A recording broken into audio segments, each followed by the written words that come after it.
night, Sports Delight. Wait a minute. There we go. The platform Sports Talk Show. I am your boy Smoooth. Along with your girl Bunny. When it's about sports, it becomes our business. And business, hey, just continues to pick up, and it's up, and it's up, and it's stuck. What's going on with you, Bunny? Happy Hump Day. How you doing? How you feeling? Hump Day. I'm doing great. No complaints. Just grateful to be alive on this wonderful spring evening. How about yourself, man? What's going on with you? You look very nice. You know, I want to say, you know, Wakanda forever. I'm just saying, you give me the vibes right now. You're giving me the vibes. You're giving me the vibes. I went into the office today, so throwing something comfortable, but not all the way traditional office wear. But it is ethnic wear. Yes, I don't mind representing different cultures in the office. So, and I know you said that you have been in the office a few times, for the last few weeks. Is that right? Not every day, but just maybe a couple days out the week. Is that correct? Yeah, it's so sporadic. I had training today, but found I didn't have to be there. Whatever. And I had training last week. I don't know. We could do all the stuff over the, we use Google Chat. I don't know why they're like, oh, you should come to the office. The rest of my team didn't. I didn't get the memo, but whatever. Like, come on now. I could have just been chilling. I ain't had to put no freaking clothes on for real. I can just be behind my desk, chill, whatever. Get access to food unlimited when I'm at home, you know what I'm saying? Right. Warm up the microwave, ain't got to share with anybody, but here's no there. Yeah. But we are glad that you all are tuned in. Next month, actually starting tomorrow, it'll be official, April, which represent 4 years strong of your Wednesday night Sports Delight consistently, y'all. Not like every other week or once a month. No, consistently. We've been giving y'all nothing but the great stuff that we can provide for y'all, showing love the way that we know how to do best. So our anniversary is next month. We are definitely excited. We appreciate all the love we've been getting. For those watching for the first time, thank you. Share this stream right now. If you are on Facebook, go ahead and like it. Follow our page. It's on the screen. So no excuses. Let everybody know what's going on tonight. If you once again on Facebook only, if you're trying to leave a comment, you have to leave a comment under the platform Sports Talk Show so we can see it. We can interact with each and every one of y'all and have a good time. Debating, showing love to our special guests. Whatever it is, sports related, this is the show to make that happen. If you on Twitter, like, retweet, follow us as well. Instagram, like us on there, follow us. And of course, on YouTube, like, subscribe, click on that. Heyo. Because anytime we go live, you know what? You get notifications because you get notified. Like, oh yeah, my favorite show on a Wednesday night is going down right now. Let me go ahead and stop what I'm doing and watch it. And we in the time where you can have your TV on one thing, you can have your phone on one thing, you can have your tablet on us, your computer on, whatever. There's no excuses. And then plus, when our show is over, if you can make it through the wonderful 2 to 3 hours that we have, you can always watch the video after the show because everything is archived as soon as the show is over, so you can see whatever you missed. You can check out previous episodes of all the great times, the matriculation of the platform, Sports Talk Show, the growth. You got to say it like a pass, the growth of the show, and just see where we started to where we are now. And you know what I always say, progress is sexy. There it is right there. There it is right there, y'all. So spread the word. Let everybody know we have an incredible show and incredible guest tonight. Let's go ahead and start things off right now, Bunny. It was announced today around 10 o'clock this morning that our professional soccer team, St. Louis City SC, they now have a actual founding partner. So their names will be across their jerseys every game, and they partnered up with Purina. and it was a nice, pretty cool presentation. And it's also owned by a woman as well. So not only do you have just that, you had the lady from the Purina Corporation, but of course, Miss Carol Kendall Betts owns St. Louis City SC. So the ladies, y'all, you know what I'm saying? We know we been dope. We know that. Yes. And just the world is taking their time to get noticed, but we know we been dope. Yeah. And it's just the beginning. That's all. Yeah, so yeah, but shout out to them for doing that though. Yeah. And it's dope for them to make that announcement on the very last day of Women's History Month. So shouts out to the ladies holding things down in a major way. But speaking of ladies, we're not gonna hold her, our new mother, on the show as we get into talking about some local stuff, maybe some national stuff as well, in regards to baseball and hockey. So without any further ado, we're going to go ahead and bring in our hockey and baseball insider, Joe. Let's do it, Joe Bo. Let's do it. What's happening, Joe? Not much. Like I said, ready for tomorrow. I'm giddy. Yes. Oh, watch out. That is correct. I forgot to mention that. Happy Major League Baseball opening day eve. It's crazy how this time has came. So feels like the other day it was the first day of spring training, and now. Hey, sometimes spring training games, I'm excited for it to happen and just hear, the crack of the bat and everything. But I am ready to watch some meaningful games. That's what I'm thinking.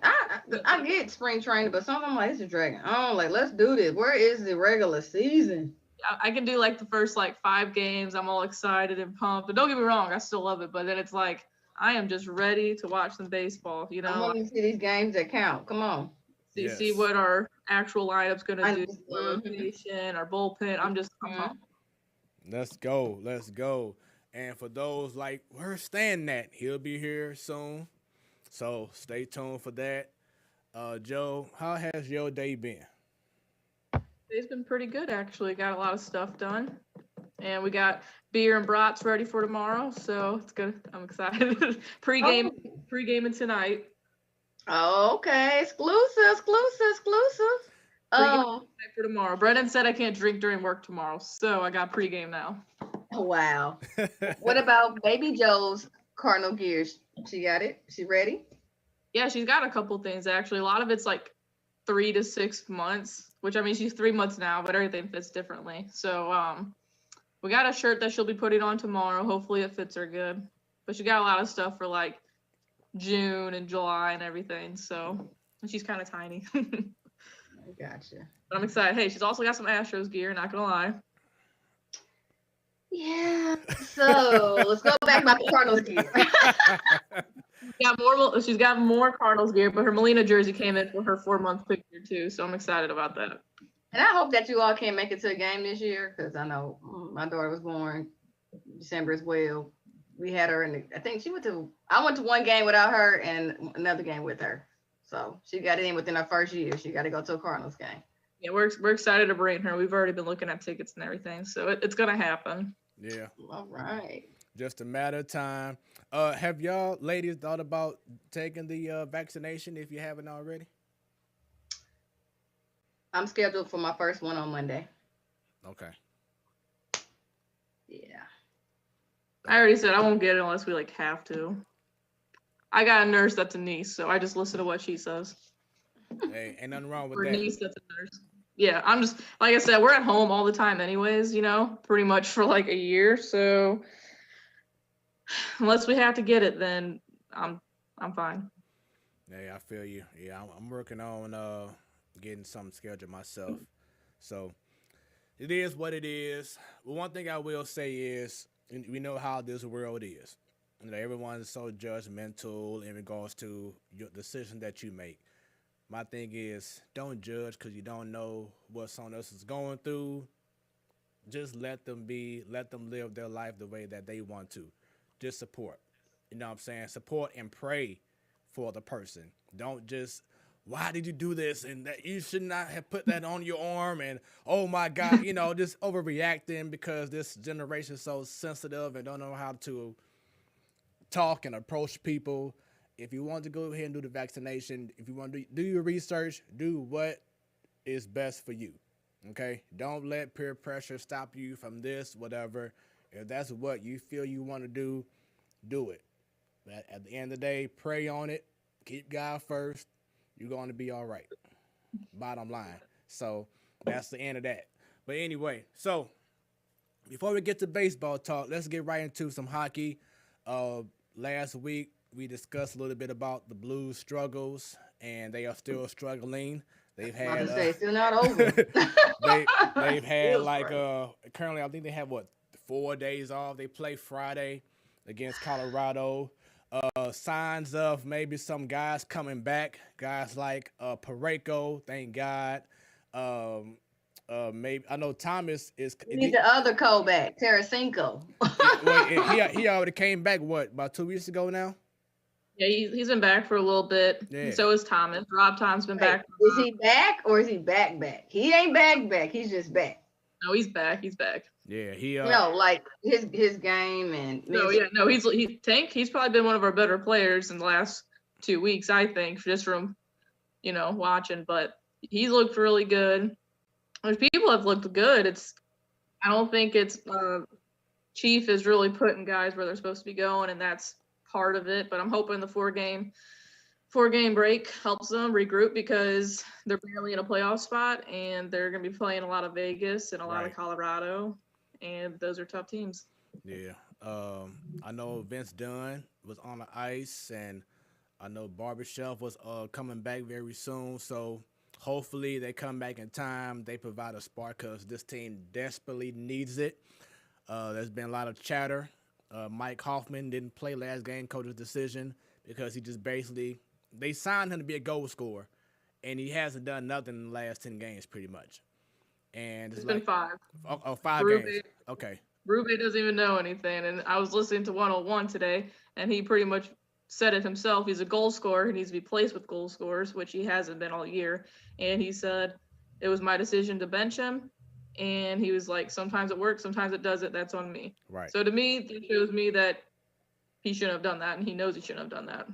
Yeah. Well, shout out to that coach, though, Coach Berube, because how many men can man up and say that and take the but it took him 30-something games for him to realize that Mike Hoffman is a goal scorer, and he can't be on a line with Sonny and Blay.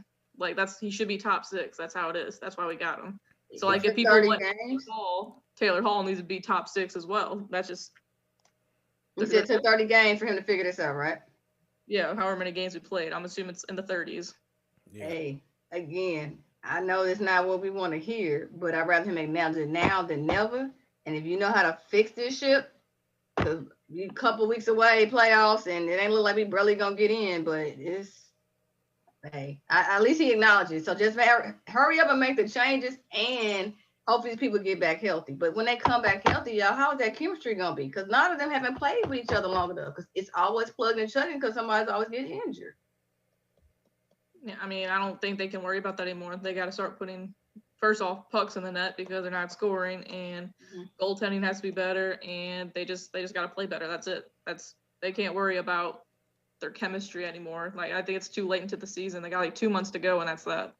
So, Joe, and again, we're playing a lot of Vegas and Colorado and Minnesota. They're all playoff teams right now.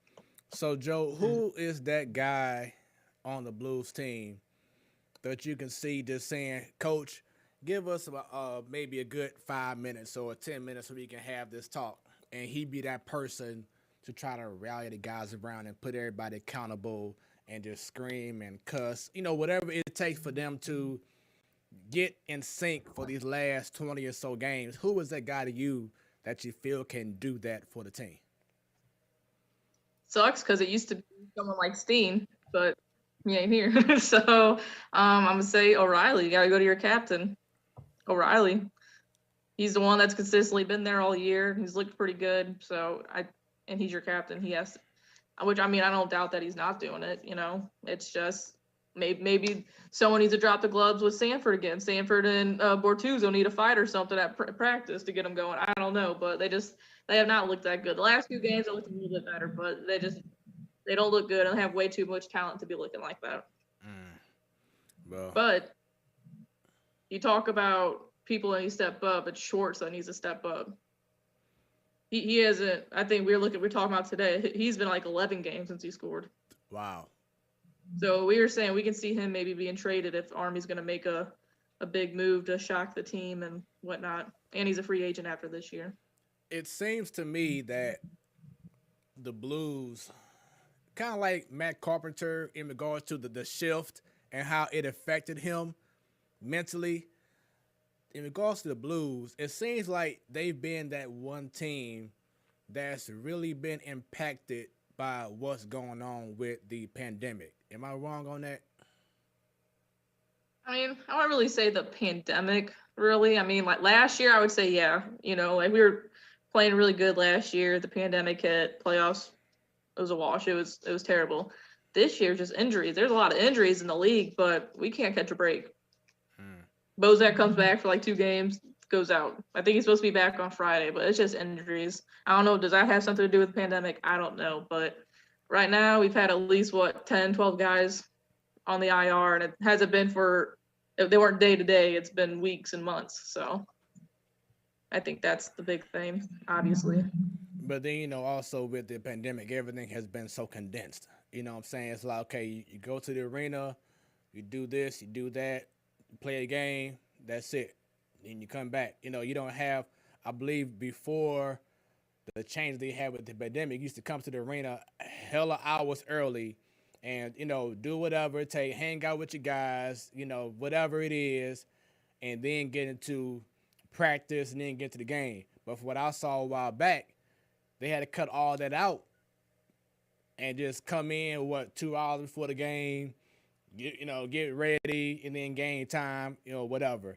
So it just seems to me that the pandemic has kind of just changed the minds. They're not as comfortable as they were prior to the pandemic, and they just haven't fully recovered and knowing how to fully adjust as a team after the pandemic happened. Again, you could say every team in the NHL has to deal with that. And again, last year in the playoffs, they were stuck in Vancouver or whatever for weeks, and they couldn't leave the hotel. They had their little sections that they can hang out with the team and do stuff, but that's it. So, I think they had a little taste of that last year. I don't know if we can really blame it on that because, again, every team in the NHL is dealing with that. Right. It's, it's the injuries. I'm curious to see how it's going to be with baseball, though, because there's teams that, I've seen the Astros and the Cardinals, and it's 85% of them have gotten the vaccine. So I think they can be a little more lenient now. They can go out for drinks if they want to and have a team dinner. I think that's something we've heard stories in the past, Carpenter and Wainwright, not Matt Carpenter, but Chris Carpenter and Adam Wainwright bringing guys out, the team out and having a dinner and firing them up. And then boom, they get a nice little win streak and push their way into the playoffs. So that stuff, you hear Jamie Rivers talks about on the radio all the time, that stuff matters. Going out and bonding with the guys, having a beer, talking. But remember, you just telling me about the team chemistry for the back to hockey part of it. At this point, it's too late, though.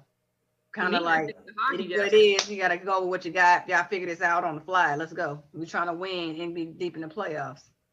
Yeah, hockey. Yeah, I do think it's too late. You just gotta play now. It's a gritty sport. You just gotta start going out there and playing. You can't be sitting there worrying about all this little stuff. It's go time. Yeah. You got a lot of big, tough games coming up. Yep. So. What are you eating? A pizza roll? Oh, you talking about Bunny? Like a pizza roll. Call her out, Joe. I could have sworn I snuck it in. My bad. It's what's the other roll? It's the Schubert rolls. Oh, okay. And speaking of which, not pizza rolls, but in regards to you to your drinking, I know that you was dying to get back to your alcoholic beverages, Joe, after your pregnancy, right? Oh, breastfeeding. I didn't realize that. Let me tell you, my niece got married December, a week before we had Mia, and everyone at the table was bringing beers back and Crown Apple, and I'm like, let me get a sniff of that. I was smelling everybody's drinks when they were coming over. It smelled so damn good. And I went a while there. I had like a beer or two every day after I had her because I wasn't breastfeeding. So I missed it. That's for sure. Man. Yeah, because I think I had a post a while back about something I was drinking. And you were like, man, I can't wait till I get back to drinking. I wanna sip too. Yeah. I'm only doing beer right now though, because I had a drink of Crown Apple like a month after. I had one little drink and woof. It was off your rocker? I mean, it got you like that? Look, it got off our rocker where me almost had another sibling. Whoa! But I'm put that in my no, yeah, I'm just sticking to beer right now. All that other stuff making me pass out. I can't be doing that. So let's go ahead and switch over to baseball. Once again, tomorrow it's official. It's opening day. A wonderful holiday that it should be a damn holiday. The opening day. I know. And a Cardinals home opener. It should be a national holiday, especially here in St. Louis. But tomorrow the Cardinals play the Reds. Jack Flaherty, Luis Castillo, a very talented pitcher. The roster is set. There were some surprises, some good surprises, some like, okay, we kind of understand why. When I say the good surprise was, of course, the Nog father, John Nagowski, made the team. He earned his right. He played his butt off. He let them know, hey, he's different. And what I like about him is that he doesn't strike out. He takes good pitches. He puts the ball in play. He just plays the game the right way. These are the kind of guys that I have been looking forward to having on this team. So you're trying to say Bader needs to take a page out of his book? Yes, because there has been a history from the Grichiks to the Baders to the O'Neills to the. You better put your Carpenter too. Yeah, to the Youngs, in which they have been known to have a high strikeout rate, and it doesn't matter how much your exit velo is and how strong you are and how fast you run or whatever.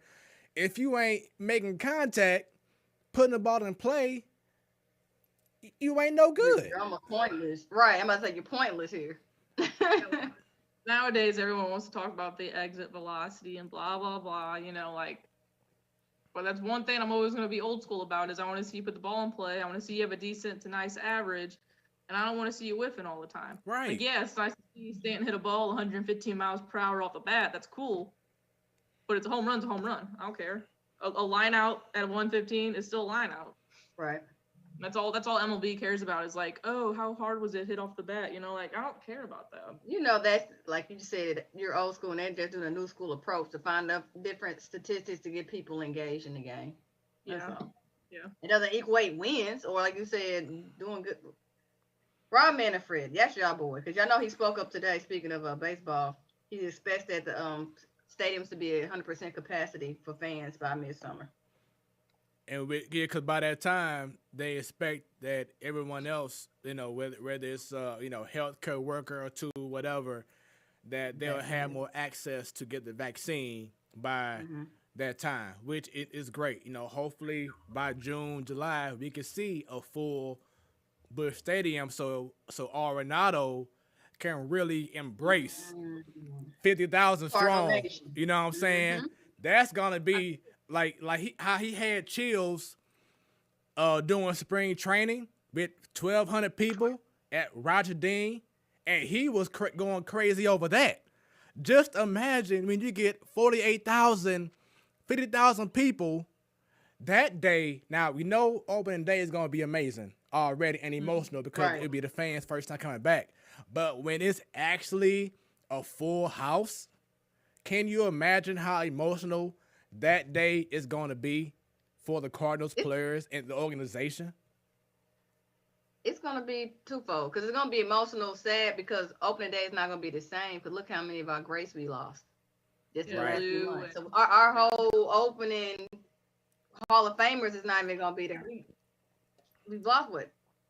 We want to call him Standing Man because that was what, 2-3 years ago. Gibson, Brock. Standing Man was like what 5 years ago now, right? about 5-6 years. No, yeah, about 4 or 5 years ago. Brennan were dating. That's almost been 10 years ago. So it's been a bit. Yeah. I'm still used to seeing him on opening day, even if it's been 10 years. Just like the class did. We know some stuff just go hand in hand. It's like, I was still we're not seeing them out there. Did they say they're doing the fire sales this year or Yeah, no? they are working on it, but they are gonna be doing the normal, car brigade and everything, all that. But they working on the Clydesdale part. Go What's ahead. the final total that we can have in the stands? I know everyone's different. As of right now, the most we can have is around 30,000 people. I'm sorry, 20,000 people. I thought it was less than that. I thought it was like right under 14,000. 20,000 people for right now. There'll be like Enterprise Center in there. So I mean, it's gonna be decently loud. Obviously, it's not gonna be the 40, but Nato's still gonna love it. But yeah, like if it's a summer night and he comes up for his first plate appearance to a packed stadium and we're in like a hunt or something, still bumps thinking about it. So a few comments. Shouts out to Ms. Williams. She finally tuned in. Our faithful follower, she says, hi Fred, hi Bunny, hi Joe. Hey, Miss Williams. Better late than never. Yeah. Thanks for tuning in. She says, I'm late tonight. Was talking to my son. Shouts out to Ed. Hope everything's good with you. Then your girl, Natasha Jenkins, says, so who has my plane ticket and who has my tickets to watch the games? So, Tasha, get at Bunny for the plane ticket, but then holler at me for the... He gonna throw me under the plane. I ain't balling like you. Hey man. He's just gonna throw me out there. Taj, I'm sorry, I ain't balling. I just paid off some debt. I told y'all. Tasha, holler at me. I got a plug, okay? You should use your stimulus check to get our plane ticket, Fred. There you go. Get stimmy. Hey, get stimmy. Oh man. All right, so I said earlier, there were some good surprises. John Nagowski. You know what you said. The other surprise to me that I wish would have happened, but I knew pretty much it wasn't because of just, he has been invested for years and he was already on the 40-man roster, and that's, of course, Edmundo Sosa.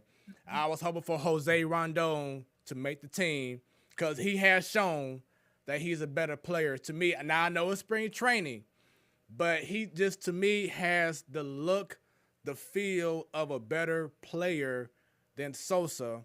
Sosa had his chance last year, but then he had COVID, and he never got called back to the team. Right. So, of course, they have to – they've been investing in him for so many years. They want to go ahead and give him opportunity. That was my only complaint about the roster, but it's not having Jose Rondon. But I understand why they didn't bump him to the 40-man roster. And because, of course, if Sosa didn't make the team, he would have to go clear through waivers, and hopefully no one picks him up, and then he goes and gets reassigned back to Memphis. Or I guess right now in Sauget, Illinois. But that thing I sent you earlier today that I said we should do if we have time is, I think Sosa, he's one of those guys that I could see being moved at the deadline.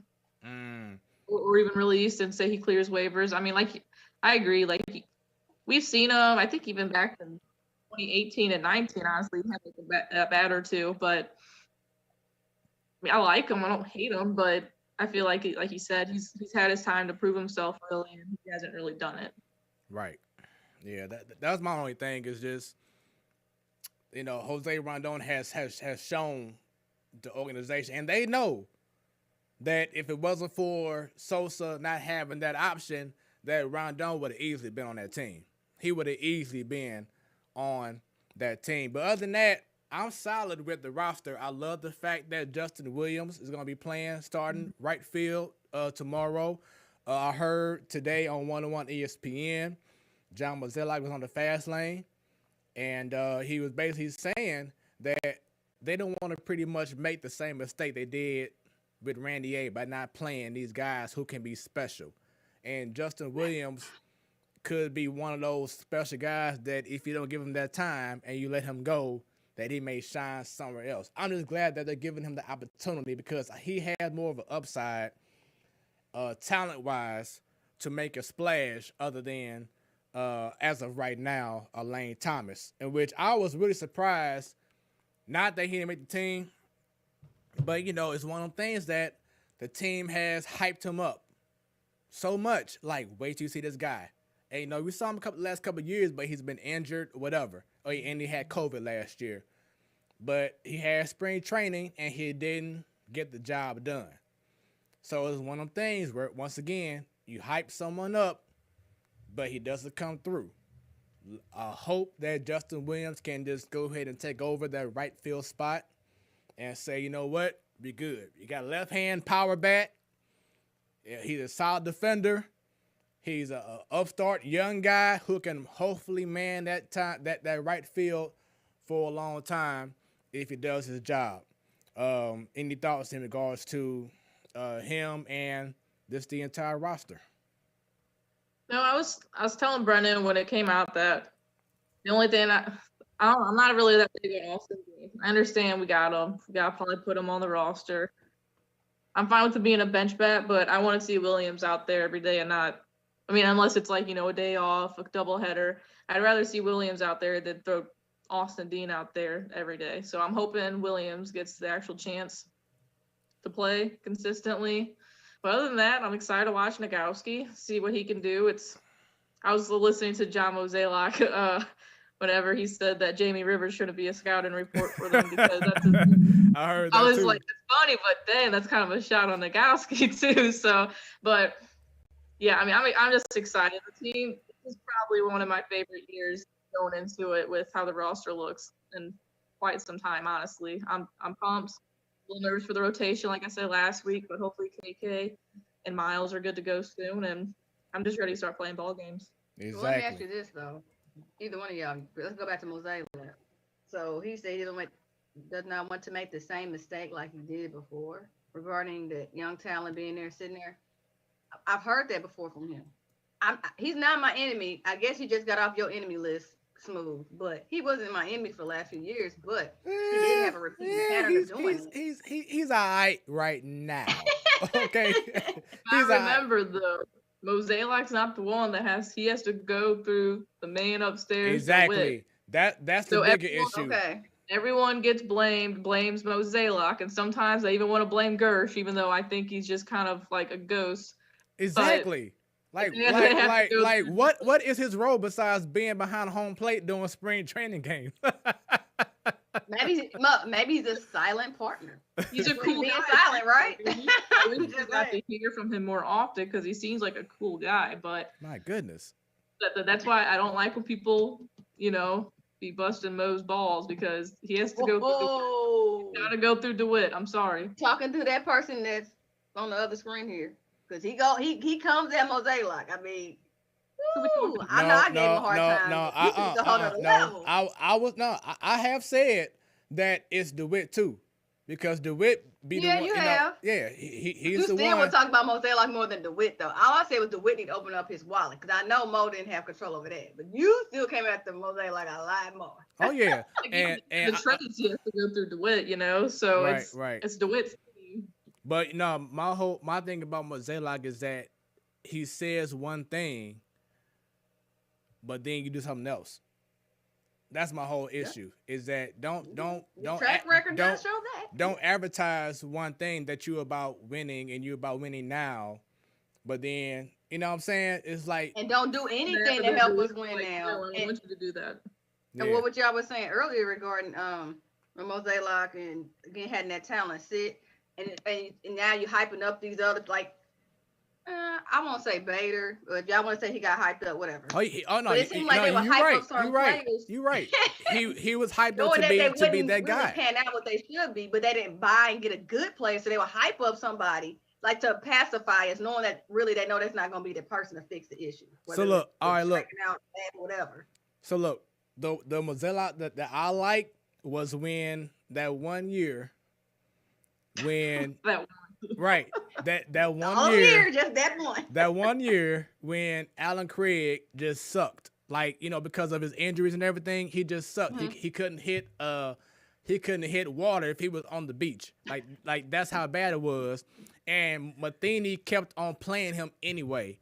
So Mo traded Alan Right. Craig. He did ship him off. He did. You know, to acquire John Lackey and other guys, and they had a great finish to that season. It's like that's the move that we want to see to do what's best for the team. You know what I'm saying? If a coach keep on playing a guy, just like for instance, let's say if they kept on playing Matt Carpenter because they just want to see him. I knew it was gonna happen. They did though. I'm just saying. And Joe, I saw your comment earlier, you know, and yes, I appreciate Matt Carpenter for what he has done. You know what I'm saying? He will be a Hall of Famer. We understand that. But right now, is he playing up to his contract? As of right now, no, he's not. Should he be playing every day in the lineup? No. That's the only thing that I'm saying. You think he'll be a Hall of Famer? Second baseman. Wait. Y'all think he'll be a Hall of Famer? No, a Cardinal Hall of Famer. Sorry about that. Oh. Yeah. I'm like, Yeah. But Schill came out and said what's in your cup? Tommy Edmonds going to be the everyday second baseman. So all the Carpenter haters should just take a deep breath and like relax, crack open a beer, and just watch baseball. Right. And that's exactly what my father's going to do because he is a Matt Carpenter hater. And he You're likes still to going to see him play. I guarantee you'll see him get 5 to 6 at bats every week. And that's fine, you know what I'm saying? But not 50 a week because he hasn't shown anything yet. Now, if he shows something, boom, we good. Do your thing, but I have to break up my salsa shirts. Get Matt Carpenter something, back in that role. But hey, I'll be the first one to rock it on this show. I have no problem with that. You know what I'm saying? But the thing is that over the last 3 years, you have continued to decline, and it's showing that you have not been able to make the adjustment. Huh? I mean, make some type of not bet, but like if Tyler O'Neill has a good, and I mean like an honest to God, really good freaking year this year, I'll have to do something. Like, I don't know, like a tattoo or something. I mean, if I could afford it, I'll get a tattoo. I want more tattoos, but I can think about, my mom now. But like, I'll like shotgun a beer or something on the, I don't know, something. But that's if he has like an honest to God, really good year, a really good year defensively. This is the thing. I already know I'll win this because he ain't going to hit 270, 280. And that's, to me, that's average nowadays. Stay tuned. Stay tuned, Joe. Right. Stay tuned, Joe. Tyler O'Neill is going to surprise you. I have a feeling because he's been the one within the last 3 years who has shown a growth, progress. He's the only one that has shown me something that gives me hope since Jeff Albert been on the team. He's the only one that has shown me something. I ain't talking about like Tommy Edman because he just got on the team. But we know O'Neal, Bader, DeYoung, been about 4, 5 years now. O'Neal is the only one out that bunch. Oh, and besides Colton Wong, but we know Wong is gone now. That has shown progress as of right now. But progress is 200 plus Ks to you a year? No. I'm talking about in regards to what he has shown this spring training. Now we know it's spring training, but like I said, I know it's spring training, but he has shown more promise to me in regards to getting better than DeYoung and Bader. That's all I'm saying. So don't be surprised if he does meet your requirements of batting 270, 280. That's all I'm saying. Hell freezes over. That's all I'm going to say. I'm looking up some spring training stats right now because I remember last year and the year before he had some pretty damn good stats in spring training. And then what happened? 200 Ks, maybe 10 homers. Yeah, he can run a little bit. Freaking giant muscle, freaking Hulk running around the bases. But I'll be happy to be wrong about this. But to me, he's just your average player. He'd probably be better in like Toronto or something, I can see. We shall see. So let's go ahead and get right into these predictions.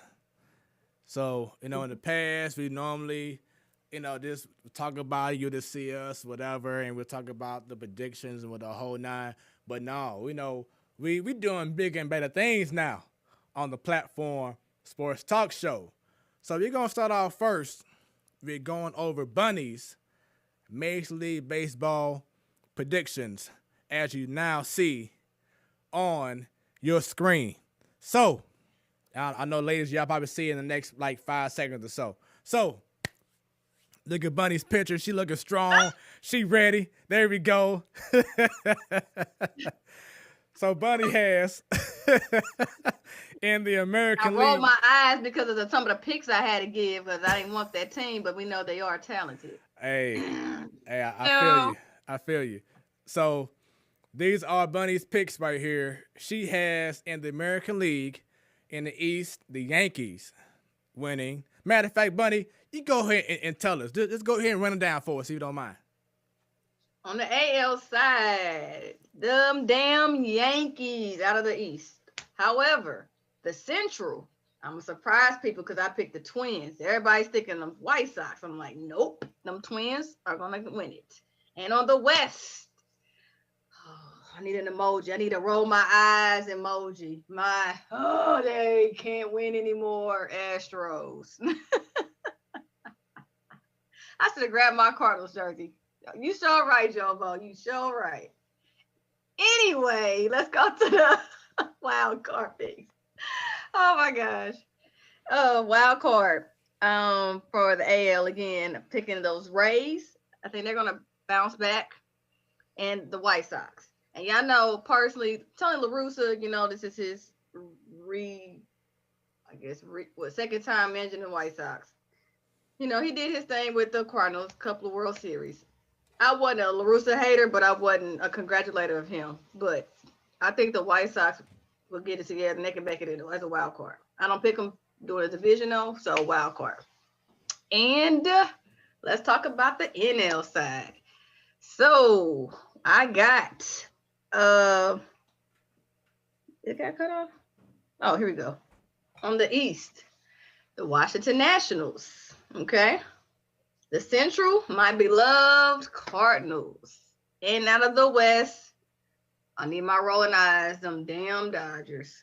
I know we got the World Series champs trying to repeat, but they'll get the division. I don't see them taking it all the way. Because on the NL side, to represent us, I see the Nationals doing it. They can defeat the Dodgers. On the AL side, of course, I have the, what do I have? The Yankees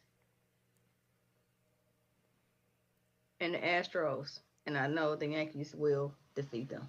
I want them. I'm begging them to defeat the Astros. How about that? I'm just saying. 2015, if you all want to go back even further. 2015, Astros won too. Continue. We're not bringing up old stuff. No, we're not. The only old stuff I brought up was about the Dodgers winning the World Series a few months ago. That's the only old stuff. Now, if you want to go to the real old stuff, since they won in 2015, let's talk about the cheating scandal they probably was doing back then. You want to go there? Let's go there. Hey, if you said no more old stuff, then y'all Oh, can... now you want to stop it. So I said no, okay. now, if you're saying you don't want to do old stuff, then you shouldn't talk about it anymore. No more. Can't say it once the entire season. Oh, girl, but Joe, really? Oh, here you go. All right, when y'all start talking about Joe predictions, I'm gonna leave, so I go get my Cardinals jersey and be right back. But how about the predictions? It look realistic or look like I like the couple of surprises I put in there. And I was surprised about your Nationals winning it all. me too. I am too. Yep. I mean, wins games. Juan Soto's a stud. I think they'll surprise us. But, I mean, like losing Rendon a couple of years ago and whatnot, but still a good team. Juan Soto barely played last year, so. Let me ask you this, coming for the East since I picked the Nationals. I know people thinking the Mets would be better, which they are going to be better. But, yeah, without injuries, I think with the Nationals lineup and the Mets. The Mets is really, really good. Like, that damn good. This is me, okay? The Mets, we'll go to my predictions here soon. I'm doing it to be a little hopeful, but the Mets every year, they try to get a little bit better, which they do. This year, they got a lot better, but the Mets are going to Met, okay? Lindor's going to get hurt. Pete Alonso, something bad's going to happen. Carrasco's already hurt. Okay? Their team is stacked, tallywhacked, and watch them lose, end up in, third. But, that's not what I put, but I can see it happening. Okay. My thing with the Mets is I really like their pitching. As long as they are healthy, they have a nice starting pitching squad. And DeGrom was won, 2 Cy Youngs in a row now? Is that correct? Mm-hmm. He didn't win last year, but 2 back-to-back, yeah. Oh, I don't okay. think he won last year. Yes. Yeah, Trevor Bauer won last year. Oh, that's right. Bauer did win. But yeah, I But mean, he won the team. yeah, but that squad, if they do right, I can really see them surprising some people. But with But that being Jumbo said, said what the pitch is gonna happen. Somebody gonna get injured, fall apart. but with that It's the being same. said, I want to bring up real quick Bryce Harper. Do you feel after 2 years now that his chance of winning a championship, his window has left him because he's with the Phillies now? No, I don't think so. I mean, he's gonna be there the rest of his life. So They still may trade him though. I can see him getting a ring and actually being productive to get that ring with another team. I can't Even remember though what he got that max contract, I still can see that happening. I can't remember what all like the guidelines in his contract are, but I'm pretty positive he has a no trade clause, if I remember correctly. They still waive him. I mean, they tell him to waive him if you're trying to, Oh yeah. I mean, his big thing was, oh, I want to make a family here, this and that, which I get. Don't believe all that. The Phillies they're gonna spend money if they want to. They have a good team. Their pitching is a little sketchy to me.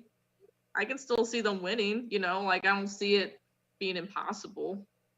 I didn't have them doing the division or wild card because they're not I don't think I did. stable enough if that makes sense to me. I need to see more. Last year was a weird year. Marlins walked all over them last year, and they had no bullpen at all. But I'm really curious about a lot of teams this year with it being a full 162. People got some additions and whatnot. I'm really excited about to see what like the Blue Jays are going to do. I honestly, off the subject, but on it, I'm really excited to see if MLB is ever gonna have it all DH or no DH. How about that? Sheesh. Now that'll be in effect next season. Yeah. For good. Darvish is hoping for a miracle tonight, though. Yeah, I was hoping that it would have been cleared for tomorrow, but and which is crazy. It's like, what the hell are y'all waiting on? What agreement do y'all have to? Exactly. Like, it's the freaking DH. Pitchers should not be. Bottom line, I understand being a national league, being part of a national league team, or being a supporting of a national league team for my whole life, but the DH just that last year showed me the DH is just that much better for the game. We don't want to see pitchers hitting and bunting and running and then getting hurt because they don't know how to run. It's like wasting that bat. It is. You know what I'm saying? Yeah, the whole strategy. Okay, right, but that's old school baseball. We're trying to progress and get better. Exactly. No, DH, let's make it happen. More excitement. The MLB is about trying to make the game more exciting. Having pitchers hit, sorry Wainwright, sorry Bumgarner, sorry Greinke, whatever.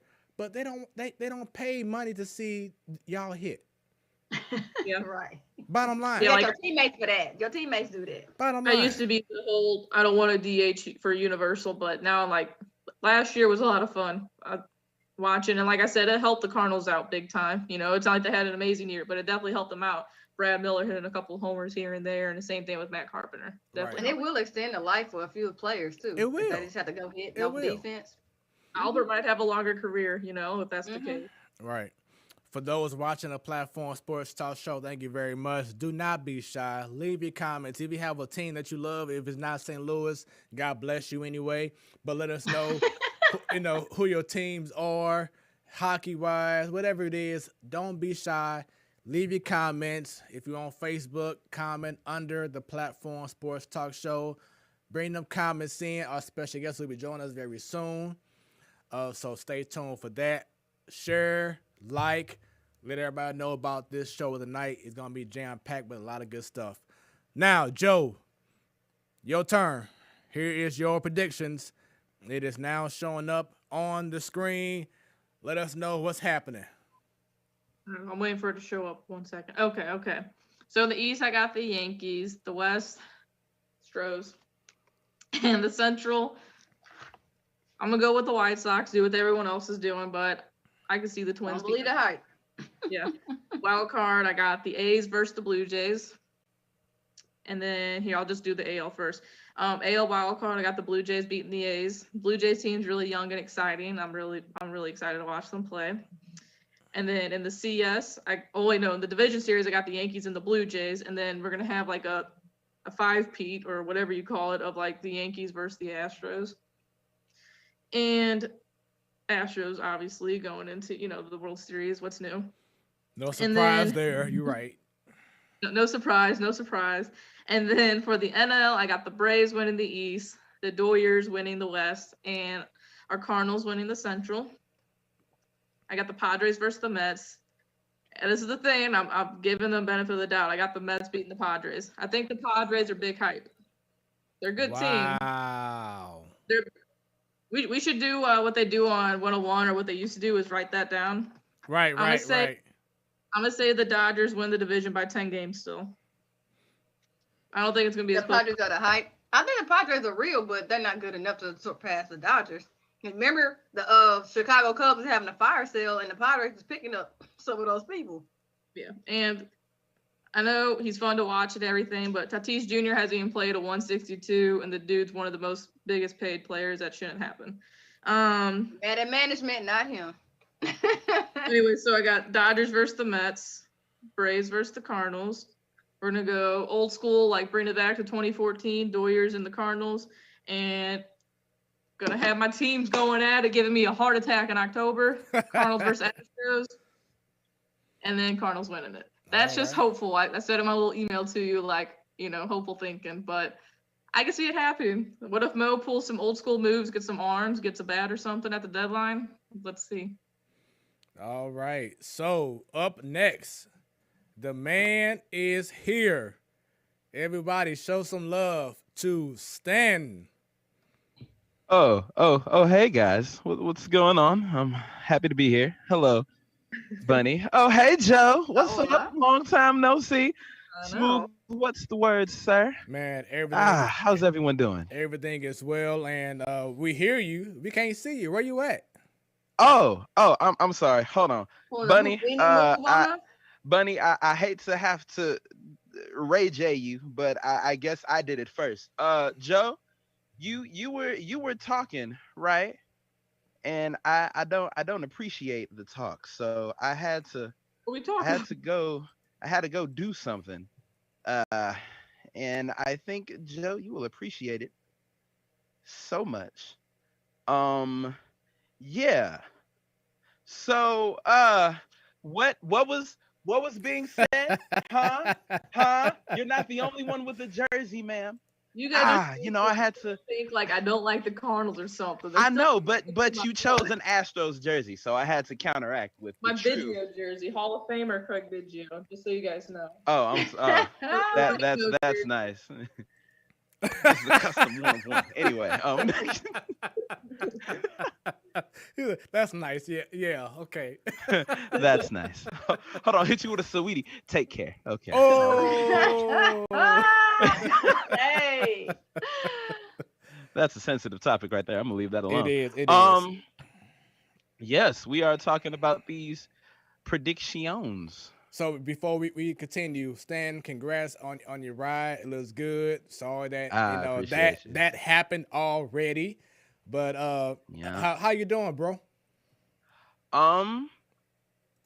Well, it's been an interesting couple of months, honestly. But everything is on the up and up. My birthday is in 6 days, so I ain't really tripping about nothing. Oh, so, happy early birthday. That's where where the party at? Shoot, let me know. Huh? You over there blowing out 40 candles? Excuse blowing out 40 me. candles over there? Okay. Said, where's the party? In a panoramic? I don't know where the party is. Where's the party? Where's the beef? Since we asking all these where questions. Right. Where's the cream filling? All right. I know where the beef is. Ask your boy Westbrook and Stephen A. But oh yeah, it's coming up. It's coming up. Stay tuned, y'all. That's nasty. Just saying. Yeah, we'll talk about that. But other than that, I've been good. Working. It's been pretty nice. Going on almost a year of being essential, which is pretty cool. Wow, already? Congrats. We appreciate it doesn't feel like it. Appreciate you. No, not at this job where I'm at right now. I'm just saying, like in general. Like, I've always had you got to come in still type job. Damn. Okay, my bad. Okay, I got you. Yeah, it's like, oh no, you come on. But wear a mask. Come on now, put some gloves on. You got it. So yeah, other than that, I've been good, man. I can't complain. Putting gloves making on these like predictions and whatnot. OJ. Oh. He said, oh. Oh, okay. All right, so yeah, Stan brought it up. So on your screen, Stan, it'll be showing your predictions right now. Go ahead and let us know about your predictions. All right. First of all, hey Miss Williams, I see your comment. This picture, I'm done. So yeah, I started with the American League. I feel like everyone else did. Coming out of the East, I've got those damn Yankees.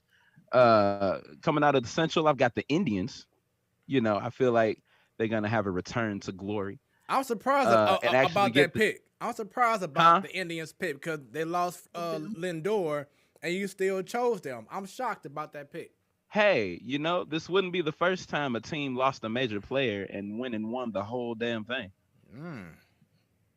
Okay. So, you know, might be the turn of the Nationals' luck for Cleveland. We'll see.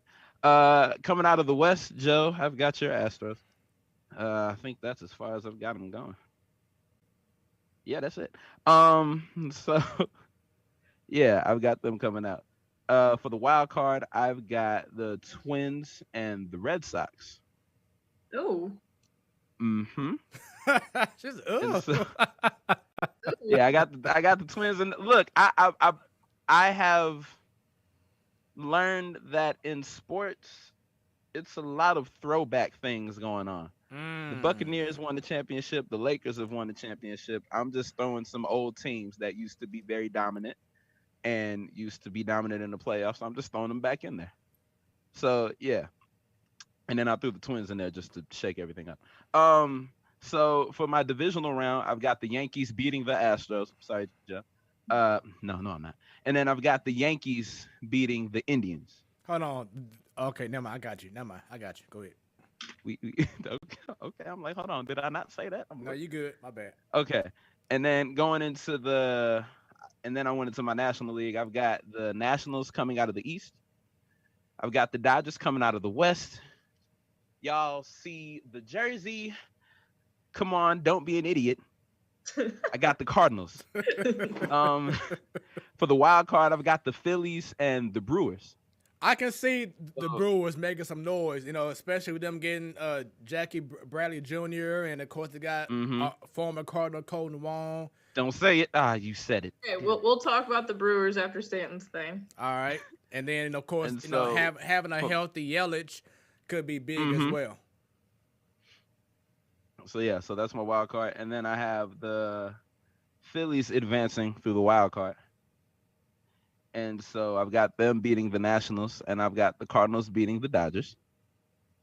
And then for the league championship, I've got the Cardinals defeating the Phillies and the Yankees defeating the Indians. And I've got the Cardinals going against the Yankees in the World Series. And the Cardinals coming out victorious. And I give it the Stanton stamp of approval, which means I really need for this to happen, or else I'm going to look real stupid in October. You need it just as bad as you needed Oregon and Oregon State to win? Hey, you know what? Number one, I only needed Oregon, okay? I don't care about the Beavers. I'm here for the Ducks. I don't care about no Beavers. I don't give a damn. So that's number one. And number two, ow, bunny. That hurt. Okay. Damn. Like, you gotta let that sit. It ain't even been like you just gonna do that. Just gonna rip the Band-Aid off. I got hair on my arms. I ain't a kid no more. Taking off Band-Aids hurts more at this age. Okay. No. I'm just stating what I heard about, the Ducks, and you have a understanding that didn't work out this past March Madness, but it's all good. You know what? But hey, they did what they needed to do. They had everybody thinking they was looking good. I was like, here we go. These the Ducks I've been telling y'all about. And then, well, it only takes one game, unfortunately. So, it's the miracle of March Madness. Also, Smooth. I know we not there, but I ain't been able to say this in a minute. Brackets be damned. Oh yeah, okay. It's coming up next. I got you. Brackets be damned. I just had to get that out. It's been a minute. All right. Okay. And Joe, those are my predictions. And Joe, I know you had something to say about the Brewers. When's Jackie Bradley gonna play? He Who's played, it up to? he played yesterday. In a spring training game. It's a weird signing. That's all I'm saying. Oh, because he's always like injury prone. No, because their outfield, they got a lot of people in the outfield already. Oh no, Unless they stacking him up to be able to just trade him at the deadline. Oh no, they paid him. They paid him too much money for him to not be playing every day. He'll be at center field. So for they got Avisale, they got Lorenzo Cain, they got Christian Yelich. Now, yeah, Bradley Jr. He's gonna be the mainstay outfield. Cause I think right now at the point of their careers, well, I'll ask you, Joe. Right now at this point, who's the better center fielder, Bradley Jr. or Lorenzo Cain, or Lorenzen Cain? I don't know. It's like we didn't see Cain last year, but obviously he's always winning Gold Gloves, and then so is Jackie Bradley. Jackie Bradley had a weird outfield to play with in Boston. So I mean, but whenever Cain was with Kansas City, it was a big outfield. So, I don't know. I think they're equal, honestly, defensively. It's a weird signing to me. It's really weird. But I saw Christian Yelich's post with Colton Wong last night, and it nearly made me shed a tear. Tell him I miss him. Yeah, and hey, bro, I feel a tear coming in my ear. That's my ear, my eye. Stan, hey, it is official breaking news. This boy got something different. Breaking news: Stan is an alien. I was about to say, like, this ain't nothing corona related. He got something else that's just in addition to crying out of my ears, I can also walk and chew bubble gum. Okay, it's some crazy stuff. Hold on. Yeah, hold on to your lace fronts. See, I now that was the one. could never do it. You got me on that one. All right, you the alien. That's it. That's not of this world. Damn it! Everybody just found out. Damn it. Okay, but yeah, Abigail Garcia didn't have a great year last year. So I feel like Lorenzo Cain will have the starting nod at left field to me, but we'll see. Of course, it's all about matchups. Like that too, though. Yeah, it's all about matchups. So we'll see in regards to that team. Let's go ahead and get right into my predictions. It's coming up. I want to see. It's coming up on your screen now. So American League in the West, I am going with the Angels. I have a feeling that this is going to be the year for tip of the tongue. He's a head coach for the Angels. What's his name? From the Cubs. What's his name? Joe Madden. Thank you. Joe Madden. Ohtani, healthy. Another year with having, last year possibly a Pujols. Then you have, of course, Joe's favorite player ever in life, Mike Trout. Fowler. Should be everybody's favorite player. He's the best in the game. Hey, I'm not gonna lie. I'm a fan. I'm a fan. That is a unnatural human. Did you see him at Topgolf? That's how you got my respect. Man. Fowler now playing there in right field. Looks like he'll be batting in the ninth spot in the lineup. So that'll be interesting. But it kind of say what? Anthony Rendon, Jose Iglesias. Yeah, Rendon. Yeah. So they got a good lineup. I'm just worried about their pitching. Yeah, so we'll see, but I think this will be the year for them. The AL Central, I cannot go against Tony La Russa. I know he's been gone for a minute, but he's still La Russa. He's going to get that team right. I know they had already an injury scare. He's hurt. What's his name? Elroy Jimenez. He's out for maybe 2 months or so because of a surgery and everything. But he's going to have that team playing right. In the East, the Yankees. Wild card, I have the Astros versus the Rays. We know that Randy Rosarena had that coming out in the postseason. He may not have the spectacular numbers, but that Rays team should be solid still. In the divisional round, I have the Yankees versus the Rays, White Sox versus the Angels. League championship, Yankees versus the Angels, and it'd be good to see Trout in the limelight. Not being out one series like he did against KC years back. him, Pujols, possibly last year, like I said, seeing Joe Madden do his thing, I think they may overtake the White Sox, but I could be easily wrong, of course. National League, Dodgers, no doubt. In the National League East, I was debating so hard between the Mets, between the Nationals, between the Braves. I'm going to just stick with the Braves. Good division. Yeah, it is. It was Probably tough. the best in the game, honestly. Yeah, it was tough for me to pick, but I'm choosing the Braves. I really like what they have going on there between Ozuna, Acuna, Albies, Freddie Freeman, last year's MVP. That team just continued just to get better and better. The wild card, NL Central, of course, like Stan said, don't be dumb. Don't be silly. It's the Cardinals. Come on, don't be an idiot. Don't be idiot, excuse me. Wild card. Wait. Right. Idiot. What's that? Idiot. See, that's what you get. That's what you get. Wild card. I do have the Mets. I'm going with what they're doing now.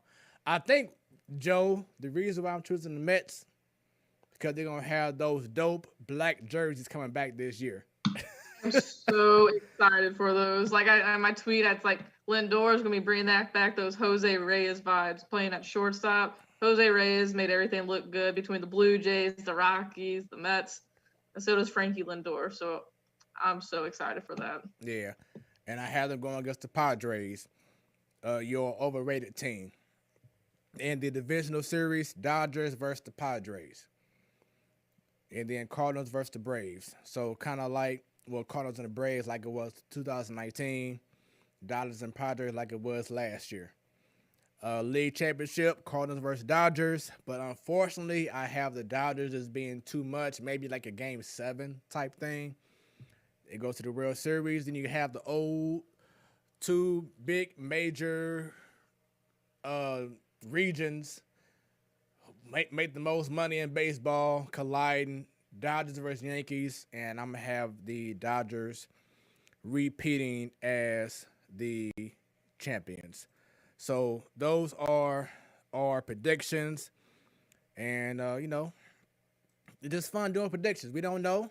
Anything can happen. A whole lot of change. Trades can happen, in August, September, whatever it is. And it's just having fun. But those are our predictions right there. I'm excited. Yeah. Like I said, opening day is tomorrow. It's official. And with that being said, Joe, thank you very much for being part of our first part of the show. And we hope that you have a wonderful rest of your evening.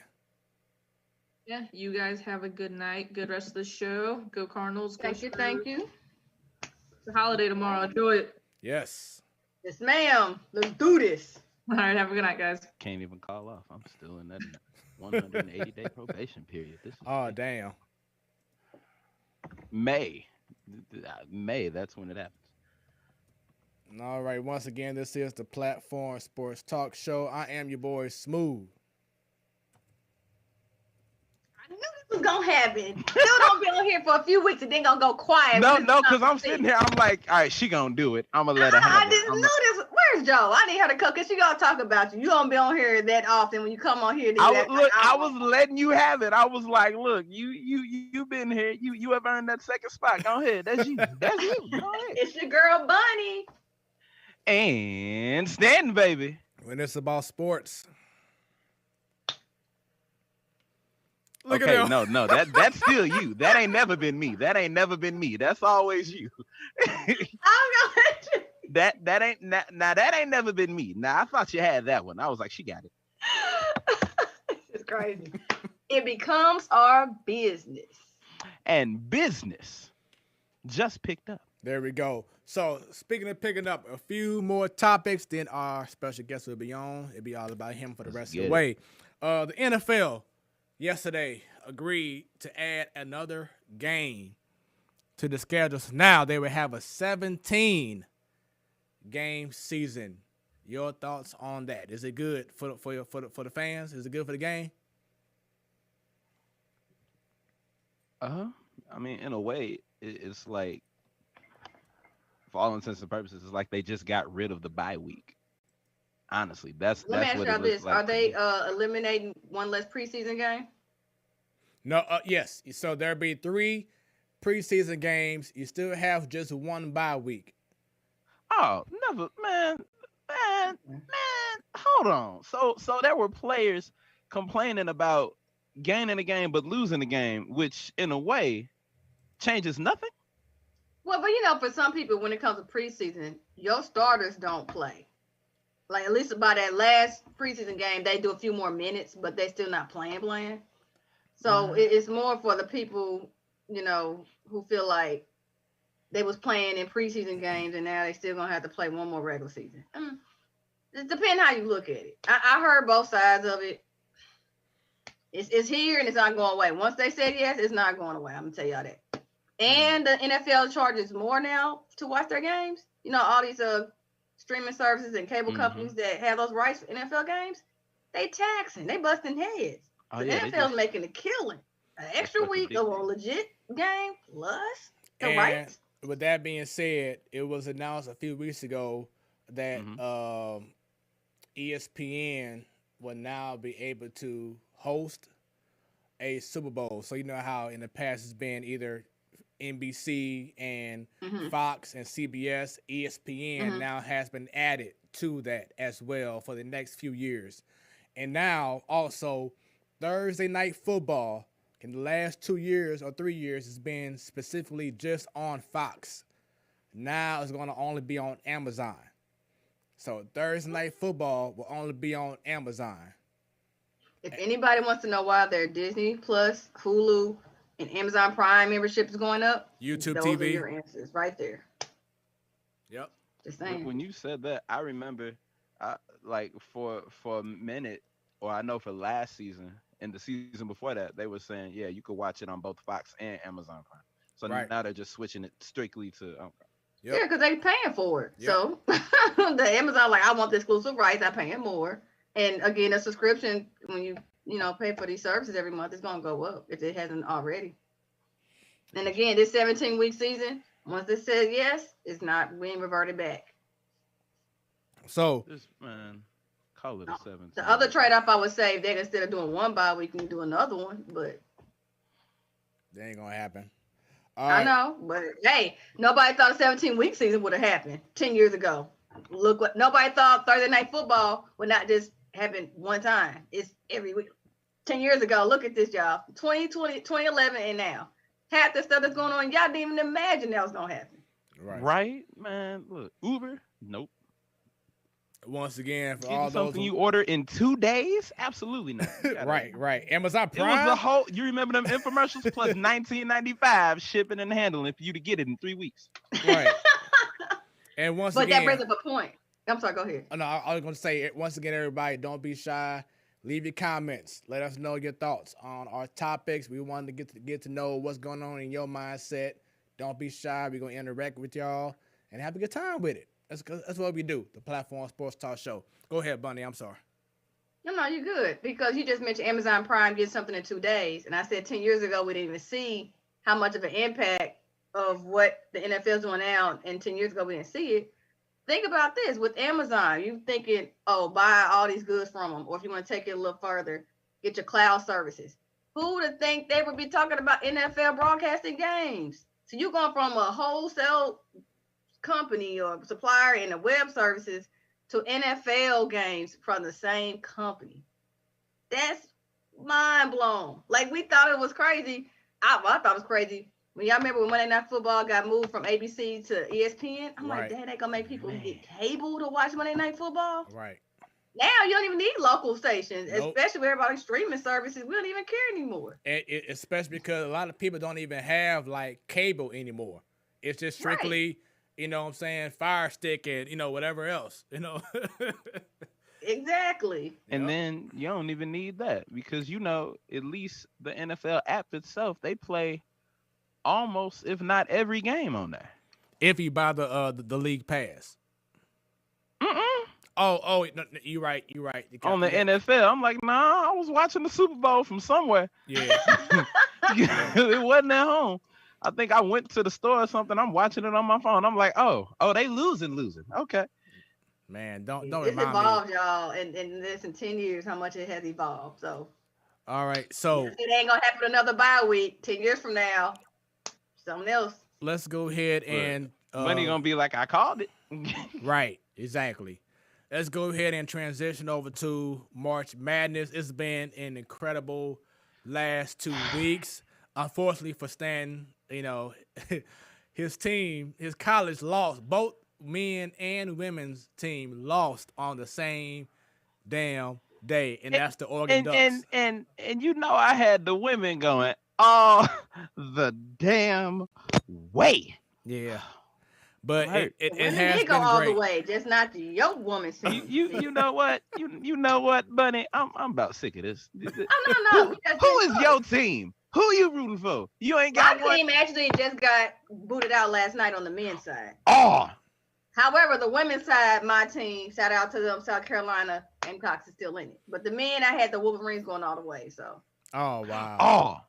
So I was shocked at that one. I just knew. I was like, UCLA, 11 seed. They said 11. What? I like how they're playing. The head coach, I forgot his first name, but last name I believe is Cronin. He used to play with. He used to coach for Cincinnati. But he got those guys not worrying about, the name on the back. You know what I'm saying? But it's all about the name on the front. Don't worry about this. Don't worry about making these highlight reels on ESPN. Let's focus on being a team. And that's how he has that team playing. And I like it. I love it. In the tournament for the Final Four on Saturday for the men's, you have Gonzaga versus UCLA. And Gonzaga has been playing incredible basketball. It's like they have no freaking weakness right now. They have no weakness right now. And then on the other end, you have Baylor versus Houston, the Battle of Texas. So I know Joe is happy on that. And I didn't see, I see Baylor going as far, but I didn't see Houston. But Sampson, he know what he's doing. This ain't his first rodeo. Right. So some good games starting on Saturday. And for the women, could be gosh I love for the ladies, man. South Carolina versus Stanford and Yukon versus Arizona. I saw the game Yukon versus Baylor the other day. That was an incredible game. Paige, the ending on a controversy with the call. Oh, yeah. That was a foul. That was clearly a foul, and they didn't call it. To have that narrative go a certain way where UConn just got to keep winning. Yeah. But the freshman Paige, I believe her last name was Bucher or something like that. The freshman, she won recently, I think today, All-American Player of the Year, like the first freshman to ever win. Like, she's that deal. I'm going to say that means she's just balling. And more than likely be the number one draft pick for the WNBA draft. And the legend herself, Diana Taurasi, even called her the best player in the game right now. And she didn't say the best women's basketball player.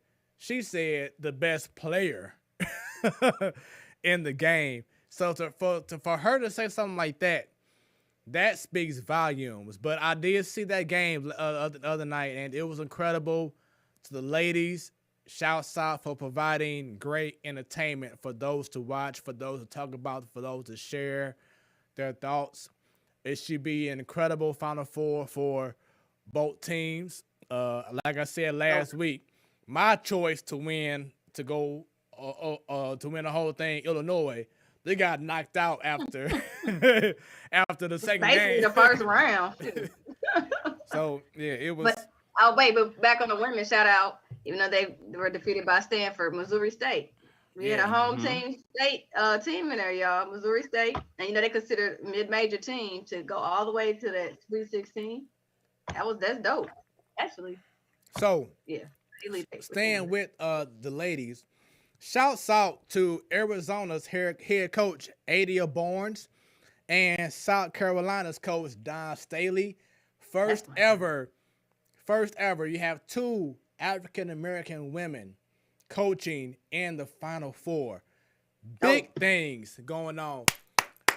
Shouts out. With that going on the women's side, why the men's side can't see that? When's the last time we've had two men that are black coaches at the Final Four? I had to look on that because I think that it has been more recent, but I had to check on that. So I'll leave a post on that, or we'll talk about it next week. But speaking of coaches, I was very shocked, but then when I kind of heard the behind the scenes, I understood why. But Shaka Smart, formerly head coach of University of Texas, has now moved on to Marquette University. And are you sure that Marquette fired Wojciechowski was a Duke? Yep. All-American. Steve. What's his name? Wojciechowski. That's his name. Wojciechowski from Duke. Mm-hmm. And are you surprised they did that? I mean, because with Duke people, Coach K name carry weight. You under his program. Well, from what I understand, Shaka Smart is from Wisconsin. He is. So he's pretty much home now. Yeah. And from what I also heard is that he saw the writing on the wall that maybe he would have had 1 year left in Texas, but the boosters wanted to go ahead and fire him after that. So he saw the writing on the wall and made the move in advance to go to Marquette. I want to know if that's going to affect that class, because we were talking to Courtney Ramey's dad, Coach Ramey, a few weeks ago, and I wonder if that's going to affect him or any other people deciding to stay, because y'all, that transfer portal, when I say it's hot and busy, yes. Today alone, we had another Mizzou player. We just talked about this player with Coach KT last week. Let's talk about it. Because this is amazing. Oh, since our show last week, Xavier Pinson has entered the transfer portal along with Mark Smith and Parker Brown, and then Torrance Watson. 4 guys. So to me, and for our special guest, when he comes on very soon, we'll recap this so he could give us his thoughts, because he's an assistant head coach right now at a JUCO college. But to me, is this transfer portal, and by the way, I want to go ahead and bring this up. New York Knicks former coach Mike Woodson is now the head coach of the Indiana Hoosiers. So I want to go ahead and bring that up too. He's okay. Yeah, he's like 60-something years old, first time being the head coach at a college level. And he's already reaching out to Larry Brown to kind of like be to assist with like maybe being like a mentor or advisor. So we'll see about that. But going back to the transfer portal, because this has been like unprecedented. You have over 1,000 kids that have I don't entered. think it's COVID related for a lot of this. No, it's just no, people but being not happy. It's something going on. So with that being said, are the kids using these transfer portal options because they just want their way? You know, are they being spoiled because they don't want their way and they're not handling adversity correctly? So they just want to take the easy way out and choose a different school? Or is it absolutely? Okay. Bunny, how about? But then let's finish. No or. Let's finish what's the order? Okay. Who are some of the people they look up to? The NBA players, and are they not doing the same thing? It ain't called a transfer portal. Is I'm waiving my no trade clause, trade me. I'm gonna power with this dude. It's happening. The people they looking up to doing it too. Yep. I'm not saying it's right or wrong, but I'm like, what do you expect? If you can find an easier way to do stuff, or if you find that I'm not gonna stick it out. I know college is a little different because you only got them 4 years technically, but still, y'all, it's just like this. We talked about this a few times on the show. This is the new NCAA basketball route. From blue bloods to mid-major schools, this is the new thing. So when our guests come on, we can ask at the JUCO level, are they seeing this too? But I'm like, goodness gracious, you can't even close your eyes and open somebody else into the transfer portal. And it's not like these are no-name people. These are 4- and 5-star recruits. These are high-scoring people on these teams, right, that are in this portal. I'm like, if we don't read about something bad happening, I'm like, well, what is going on? Duke lost like 2 more within the last week. Kentucky, well, I figure Kentucky's gonna lose, but still, I'm like, dang. Kentucky about to lose a lot of people, I feel. Yeah. It's just like this is. I mean, it's just banana. I have never seen it like this, and y'all know how. And Stan, I know you do definitely how big I am of being a Mizzou fan. But absolutely. Seeing all these guys just leaving all of a sudden, it's like, okay, is it a culture issue? Is it a Council Martin issue? What's going on here? Because this is like really ridiculous what's going on. And for those watching, give us your thoughts. Let us know what's going on because we want to interact once again. But it's just, the only thing it's crazy. I don't feel bad as far as like we talking about this Kwanzaa Mar, what's the culture? Because I just mentioned some other blue bloods that's going through the same thing. It is. Yeah, they can get recruits like that. But hell, if you got your recruits you get like that the next season leaving as well, what's that telling you? Right. It may always be the culture of the coach. I mean, the mindset. This is what they're used to. Yeah. In all honesty, when it comes to the players leaving Mizzou, I wouldn't be surprised if it's the culture. We all know Mizzou. Well, we know locally. And it reached the national, what was that, like 4 or 5 years ago? With the incident at Mizzou, with the I'm not gonna get too much the incident. So we already know that there is a culture issue at Mizzou. So if that's the background reason, I wouldn't be surprised. I wouldn't rush to say that it's a coaching thing. I wouldn't rush to say that because we've had Coach Martin on the show, stand-up guy. I've never seen anybody go talk to the other team after beating said team. So that was a stand-up move just to give him that praise. So it that spoke to what I believe his character is in the locker room and the type of team that he runs. So I wouldn't put it on him. But Bunny, like you said, a lot of the NBA players are moving around, and a lot of these guys, well, all of these guys, their goal is to make it to the NBA. So they're adapting what they see on TV, which is why you see a whole lot more threes being shot, and we're straying away from driving to the hoop. They always adopt what they see because that's what they want to be. Yeah. I will say this, back with the Mizzou culture, everybody's story doesn't make it into the national spotlight. We're talking about 2016 Mizzou and their football team has helped stand up against what was going on campus. But Mizzou campus is not the only one that's known for being overtly racist in the state to come from. Kentucky, Tennessee. I mean, SEC schools, everybody knows. But Indiana, it's nothing new. This culture is there, just not going to always be the national spotlight. So saying the culture, because I know a couple of players going to Kentucky, they get off the court, then they're known by some people, so they're not bothered. But other people just see a black man walking on campus and the black dude going here, and they're getting all the epithets, all the racial stuff. It does not stop just because you are a big time star, and that's the culture on them campuses too. Mississippi State, Texas, y'all know it's just nothing new. It doesn't make the spotlight. So I just won't say that's Mizzou or Columbia's culture. It's at other schools too. So I was just speaking on what we know. What these kids are used to doing. You don't think kids in high school transfer when they don't like what's going on with the coach?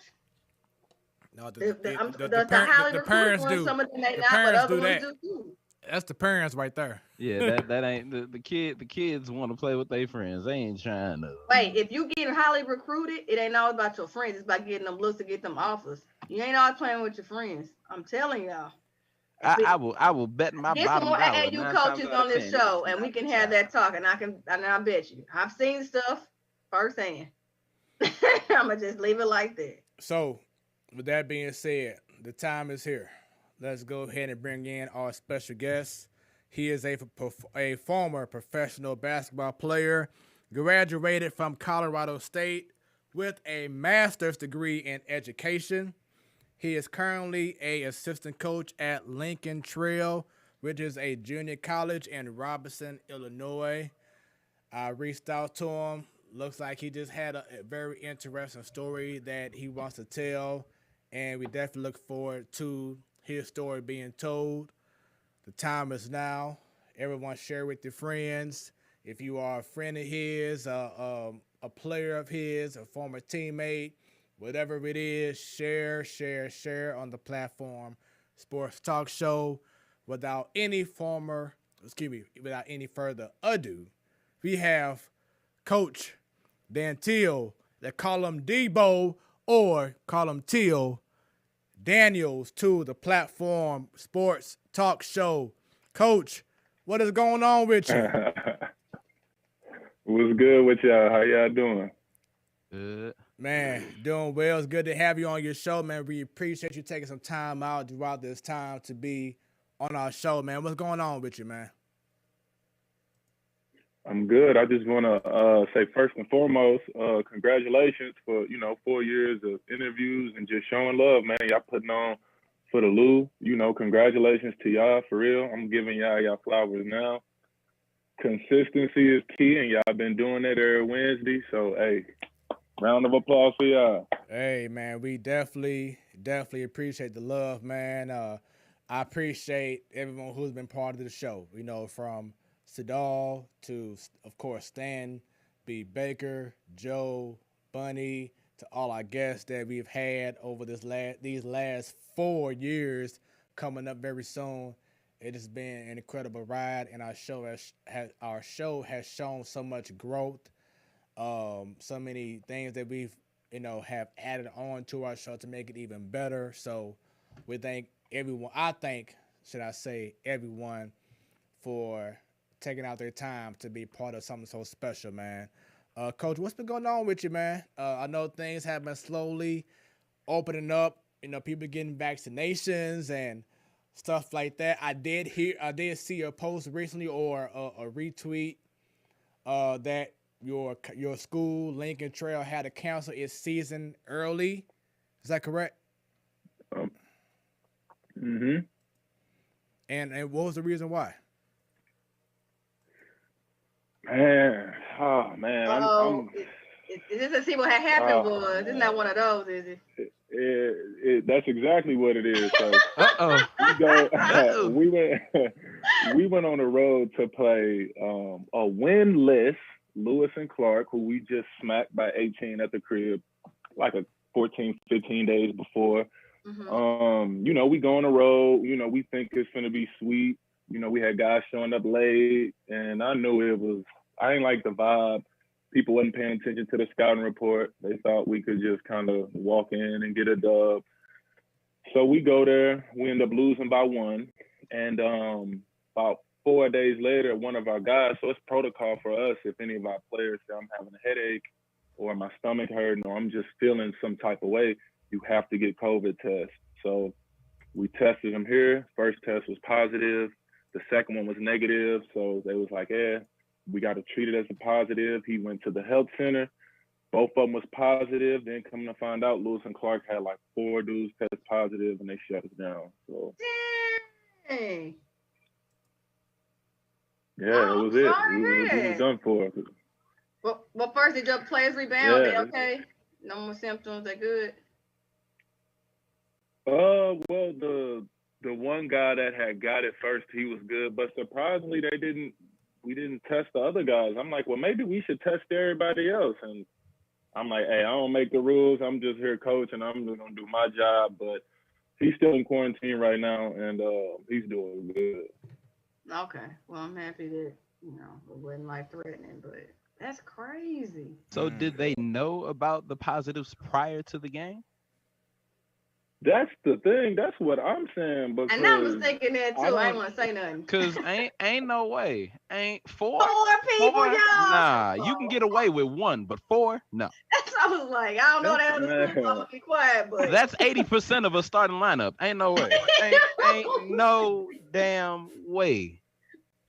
That's facts, bro. I'm looking like how y'all don't know 4 because we have to test our guys if they said they feeling some type of way. So I think, in my opinion, it might have been a situation to where they like, man, we just want to finish the season out just so we can get a win. Because mind you, they like, man, we ain't got nothing to lose. We like 0-12 right now. Right. So they like, man, we ain't finna COVID test, whatever. We losing all the games anyway.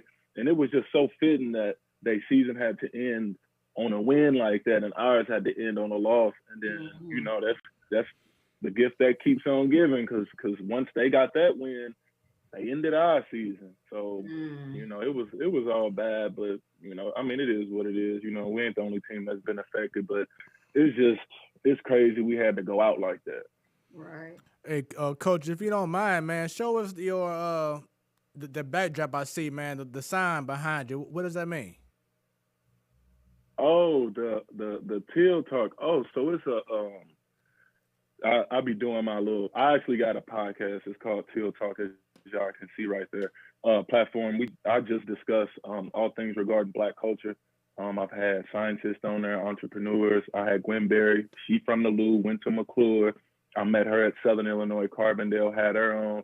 I've been having just a bunch of different people, different Black people who are in different spaces, just to educate us, our people on different things, whether it's about education, finances, stocks, just stuff like that, us Black people, we don't get, especially, if you're an athlete like me, they put that ball in front of you and, you got to go to work. So I just try to give the kids, and not only kids, but everybody, things that we need to know right now, because that's the biggest problem with the Black community, is just a lack of knowledge. A lot of things that we don't know. If we knew better, we would do better. A lot of people don't understand that it's a game being played, and a lot of people don't even know what's going on. So I try to shed a little bit of light on what's going on, and how we can I can push the needle for people that look like me and you.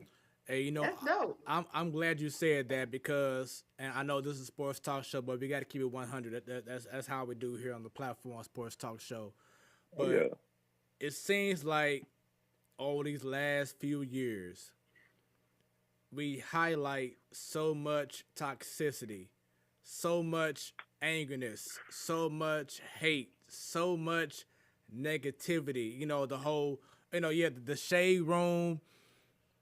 We know how that can be. They can have some good stuff, but then they can highlight issues as well. It's like there's just so much stuff that we are so tuned into the bad things, and we're not highlighting great things more than we should be.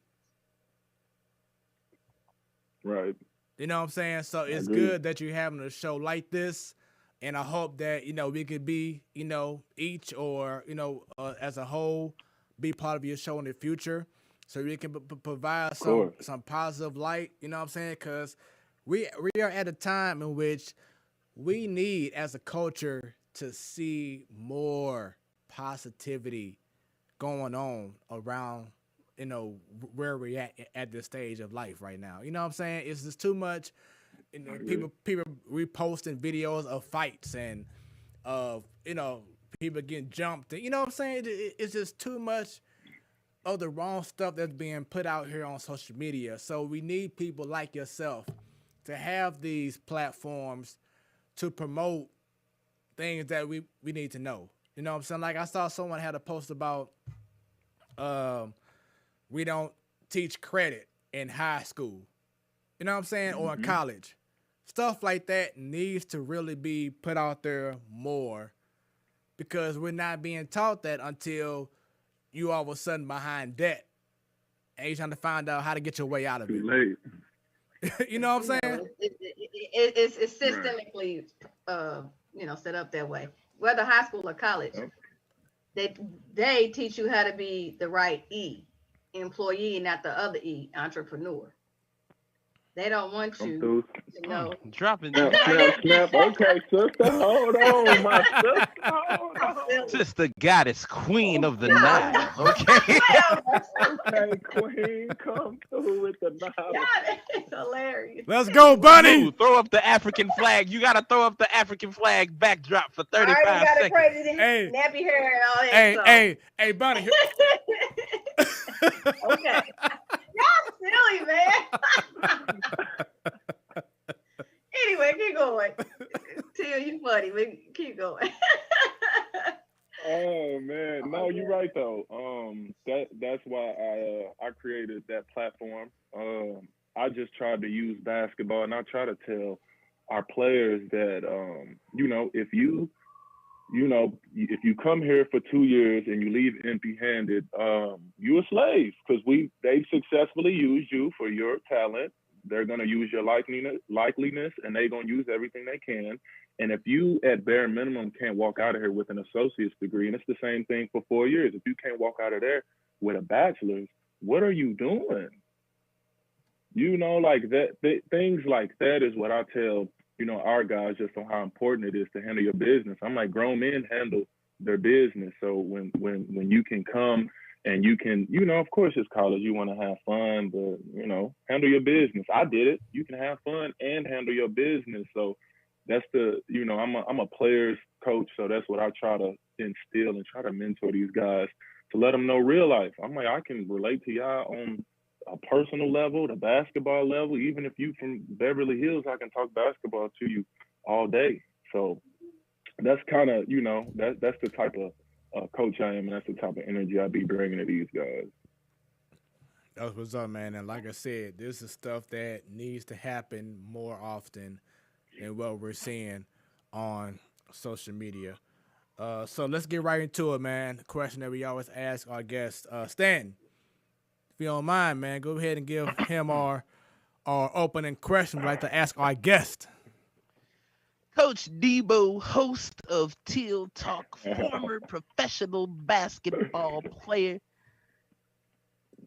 We always ask our guests, we just gotta know. You gotta take us all the way back in time. Well, not that far. You're not that old. Okay. So when did you first develop your love of sports, and what sport was it?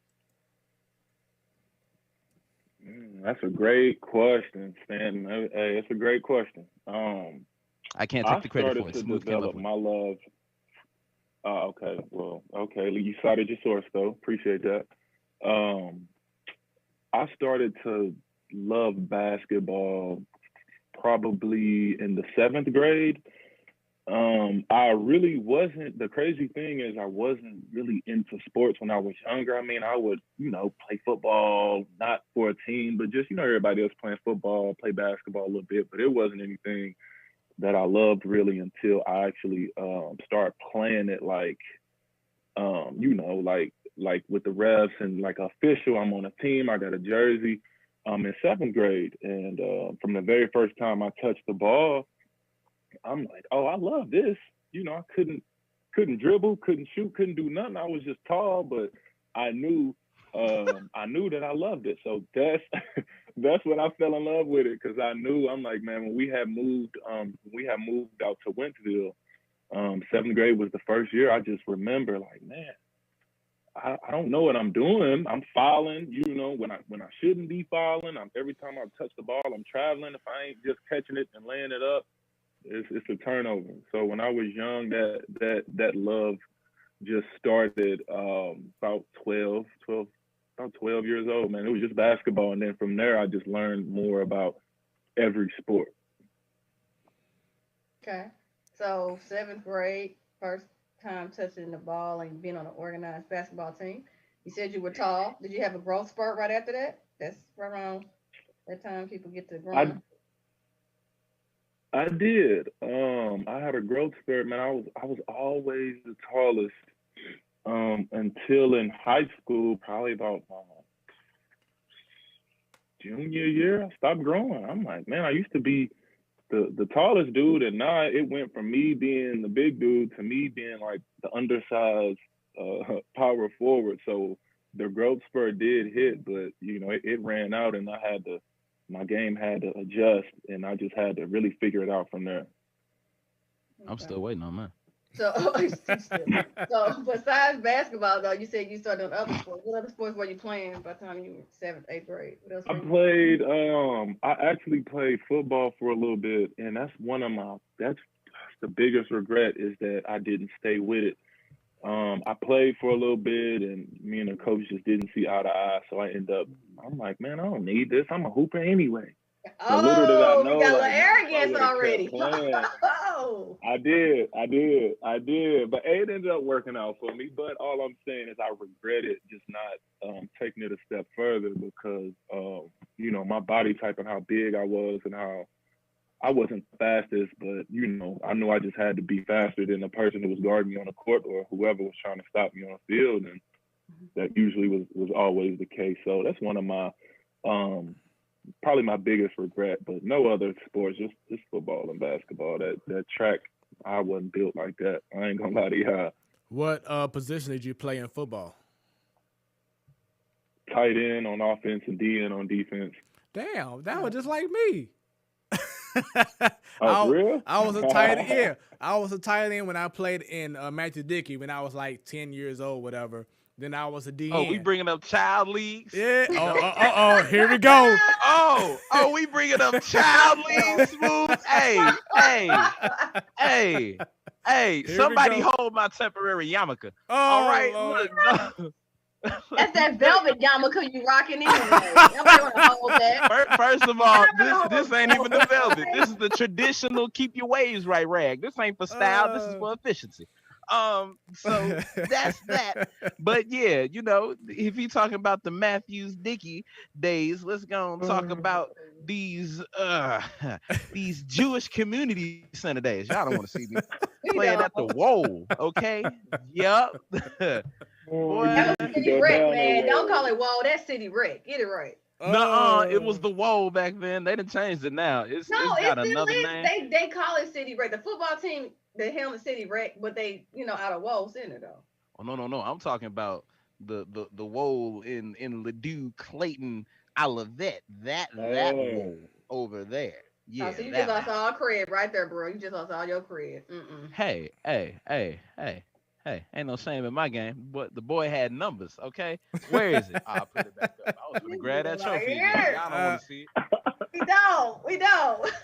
Man, where is it? I'm going to find it now. Uh-oh. But yeah. Stay tuned, y'all. Talking about these child leagues. Smooth, you was tearing them up. I was tearing them up too. I didn't get into the football. I got popped in baseball, and I was like, that's enough.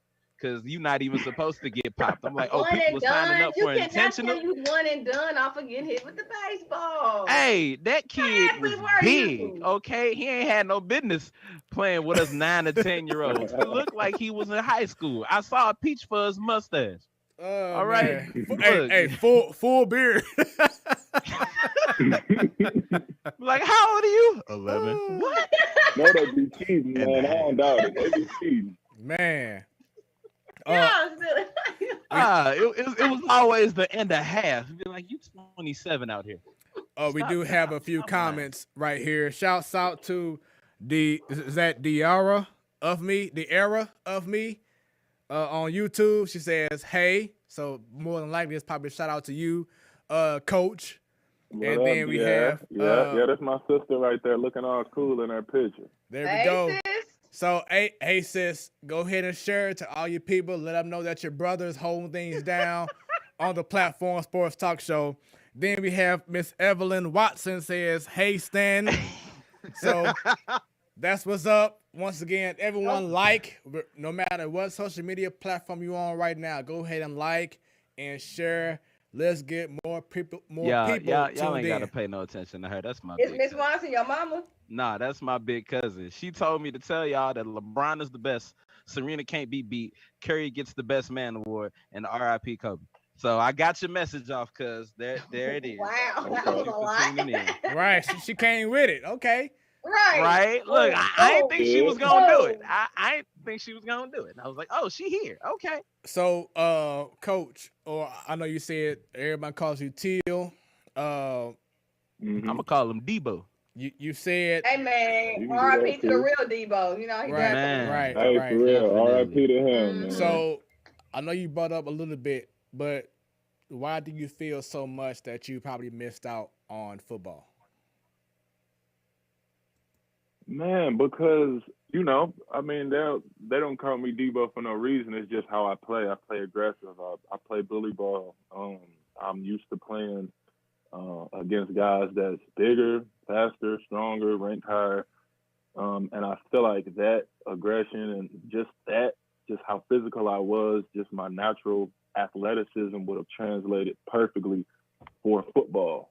And I've seen a lot of basketball players that made that transition into football. And man, these dudes is making M's out here, getting to that bag. I'm like, man, should I have stayed, man? But it is what it is. Everything happened for a reason. It's all good. You will be able to pack your boys that you have or young men you have now. You tell us different things. But that's why I say, too. We as a culture, we still sleeping on baseball because that's also a good way to make a hell of a lot of money. We sleeping on golf. That's the one. Ooh. look. What about tennis?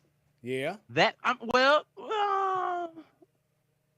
We've always black known men about tennis tennis. players can you name? Y'all talked about Serena. We could talk about Sloane. We could talk about Naomi.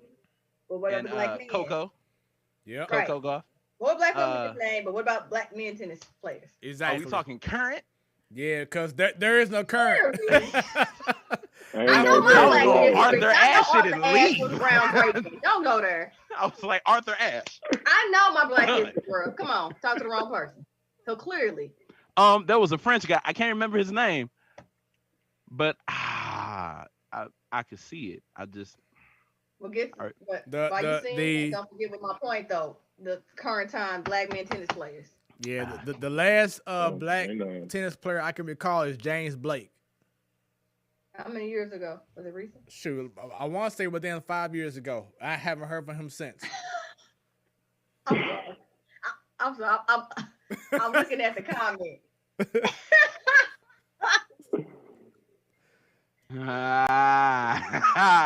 Let's see. Hey, that's hilarious. All right, so who is this? We have Rosalind Spears. Is that that's my mama right there. Okay. She wildin', what you talking about? Okay. Context clues. Who else taking him to register for school? Come on now. She says he was so tall in 7th grade when we went to register him for school. The kids thought he was a new teacher. Oh yeah, they did. Hey, she finna get in her bag with the stories. They really did though. That's a true story because I was always super tall. They thought you was I'm a teacher. Oh, teacher, a coach or something. I'm like, no, I'm finna be in your first period. What you mean? Are you the teacher? Are you the coach? No, I'm your new student. How you doing? I need a syllabus and a rubric. I need all that. Where my book? Where my locker? Where my textbooks at? Heck no. Oh. How tall were you in 7th grade then? Were you like 6 feet by then? Jeez. At least. I know I was for sure because I'm 6'7" now. I probably was. Yeah, probably about 6'1". That's 6 amazing. feet, something like that. See, I could see why they thought that. Back in middle school, I was 5'4". I think. And I know last week we had Cody Thames on, and great interview last week. And he said he had a crazy growth spurt. You know what I'm saying? When he was like 12 years old, he was already like, 6 feet something. That's just amazing. Shout out to your mom, too, because how she feed you? You 6 feet. Man, y'all should have had a whole farm in y'all backyard to feed you. He ate his Wheaties, man. And you got a sister. I was eating. I'm the youngest of 5, yeah, so it was a war zone. You got to get it while it's hot, though. You ain't going to get it. Shout out to your mom. Shout out to Mama Rosin, honey. I commend you on it. Also, Mama Rosin just gave us the official height. It was 6'1". 7th grade, that's crazy. Boy, it was taller than AI, Nate Robinson, Muggsy. All right, so the question is, Mama, how big was he while he was in your belly? Let us know. Let us know how big was he when he was in your belly. They don't say your height; they say your length, right? They say you just like some inches. Yeah, right? Something. It's the weight and the length, but shoot, she was carrying around a whole team in her stomach. All I know was that baby girl was like 9 pounds something ounces when she came out. I was like, damn. 9, 14. Bowling ball. Whoa, baby. That's bowling ball. That's y'all can't say women ain't phenomenal, boy. Woo-wee. Hey, we sure can't. Oh, that was never said on this show. No. I know. I can't believe y'all, these grown men that these women have to carry y'all. That's a lot of weight. Hey, wait a minute. Yeah. Hey, she says that I took him to the doctor because he ate so much I thought he had a tapeworm. I believe it. She did. Oh. I was just hungry, man. Hey, before you started being on a basketball team, she should have had you doing a hobby called fishing and hunting. You gonna get your own dang on food. For real. You gotta earn your keep in this, man. Right. So she says that he was an average sized baby. He was 7 pounds, 8 ounces. Okay, so that's cool. Okay. That's cool. All right. Yeah, my baby girl, no, she didn't get to experience the little any teensy weensy. No, she came out like, damn.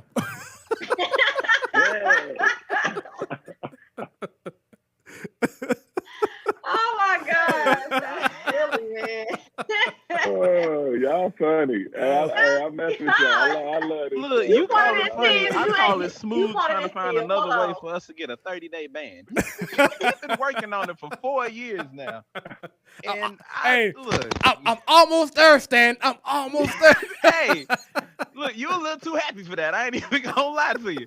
Because watch, when it happens, he gonna appeal that so fast. I don't even know what I said. They're gonna be like, well, we got a record here. Hey, I have proof that I can say these things.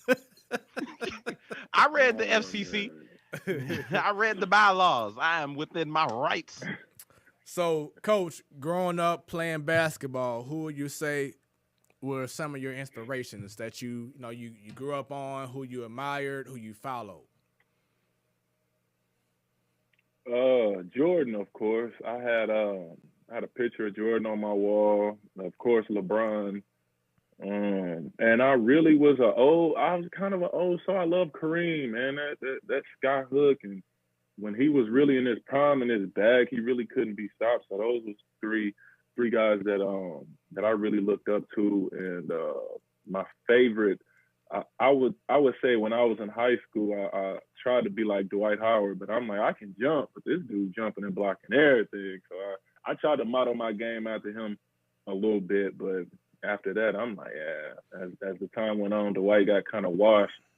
So I'm like, let me just do me.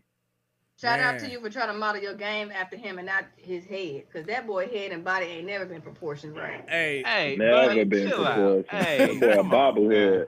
I never understood. I'm like, how you that big and tall? Your head don't go with your body. I ain't used to seeing that. Bunny. But then I was trying to emulate the game from the Orlando Magic type D Howard, because when he left the Magic, kind of went, yeah. You know what, Bunny? Coach has made the platform Sports Talk Show history, because I have never heard anyone mention Dwight Howard and modeled his game after in the same sentence ever. Hey, Orlando. That's what I said, Orlando Dwight Howard. Give him credit. Hold on. That's right. Orlando Dwight Howard. Orlando Dwight wasn't a force. I am not discrediting him at all. I'm just saying it's the first time that we've heard on this show that someone has referenced Dwight Howard, because he was a beast in Orlando, but after that things changed until last year when he won a ring with LA. But I modeled my game after Dwight Howard. Oh Lord. On 2K. What game you talking about? We know it ain't on the court. So what game you talking about? I just said on 2K. Dang, Bunny, why? I knew it was gonna be something crazy. I knew you can't say his head. You ain't model your head after his head. So what else? I hope he wasn't gonna say the baby mamas either, because he outside. Lord. Hey.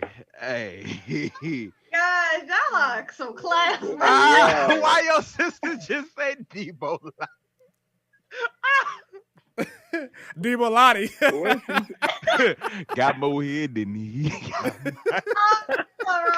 Hey, your sis is wild. Everyone, come with them comments. I love it. Come with them comments all night long. We got y'all, okay? Hey, we read every interview, single man. one. We not stopping. How we gonna get this interview? It's happening. This is an interview with multiple times highlighting our audience. It's what we're doing on the platform. We're inclusive. Man. Oh, your sister is funny, man. Deebo Lottie, I'm done. What we was just talking about? I'm just too mad. Oh my gosh. Oh, anyway.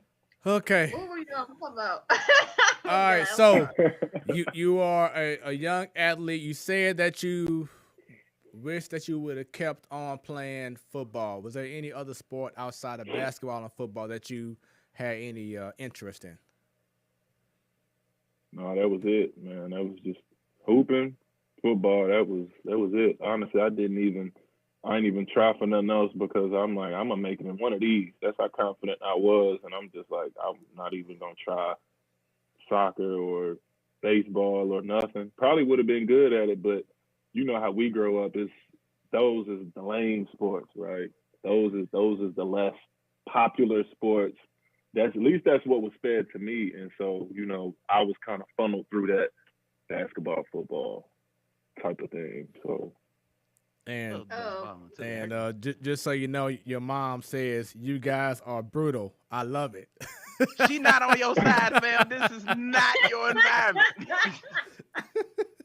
Mama said, I love it. I love hey, it. I love it though. That's how she be though. She always, hey, that's why that's how I was able to get this far. She wasn't coddling me, she wasn't babying me. It was, you gotta figure it out. So would you say she was that person that, you know, definitely was an inspiration, you know, motivated you, didn't hold back, you know, while you were matriculating, do your time as being a youngster to going to college and etc.? Of course, man. Let me tell y'all this story, and she's gonna remember this very well. And I remember it because I didn't know the impact that it would have. So when I was it was my first year, 7th grade, or maybe the summer going into 8th grade, we had moved out to Wentzville, and I was playing AAU for St. Louis Game Face. Shout out to Game Face, Roland Gray, Mike Noel, BJ Young, all my Game Face family. And so the practices was hard for Game Face. And I wanted to quit. I'm like, man, I'm not with all that. When I'm in Wentzville, I'm the best player, so I ain't got to do all that. I ain't got to run. Coach ain't yelling, whatever. And I was pulling away. I was about to quit. And I'll never forget it. One day, the owner of my team came all the way from Chesterfield to Wentzville.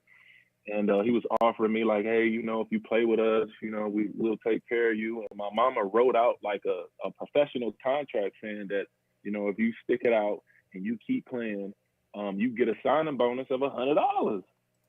And me being stubborn, and she trying to pull me back in, but I was like, man, I ain't playing. I don't want to do it, whatever. And to this day, I remember that because, man, I could have used that $100. Man, I'm like, man, I'm stupid. I should have took the money, but I'll never forget that because that's how much she was invested in me when I wasn't even invested in myself. I just wanted to quit hooping, period. You know, so she seen that I was pulling away, and she pulled me back in. And once I seen that, hey, my mama believe in me more than I believe in myself, I'm like, hold on. So I ended up getting back on the team and just killing. Got in my bag, and I'll forever thank her for that because she was at every game she could make it to, the loudest one, turned up, talking stuff to other parents. It ain't matter. She in the cut, front row. Look, So, she the type of mom, you had entertainment on the court and in the stands because of her. You saw both. Entertainment both sides. Okay. I love those games. Those are always entertaining. Shout out to your mom, man. That's what's up. Let me ask you the famous St. Louis question. What high school did you go to? I went to Holt out there in Wentzville. We moved to Wentzville when I was in 7th grade, and that's where I graduated high school from. So when you got there as a freshman, were you one of those star people where you got to do JV or freshman team and varsity, or you had to work your way up the ranks? Oh no, I was a 4-year starter. Soon before I walked through the door, I knew I was starting. I led us in scoring. All right, confidence. Scoring, rebounding, Talk, block. yo, it's young blood.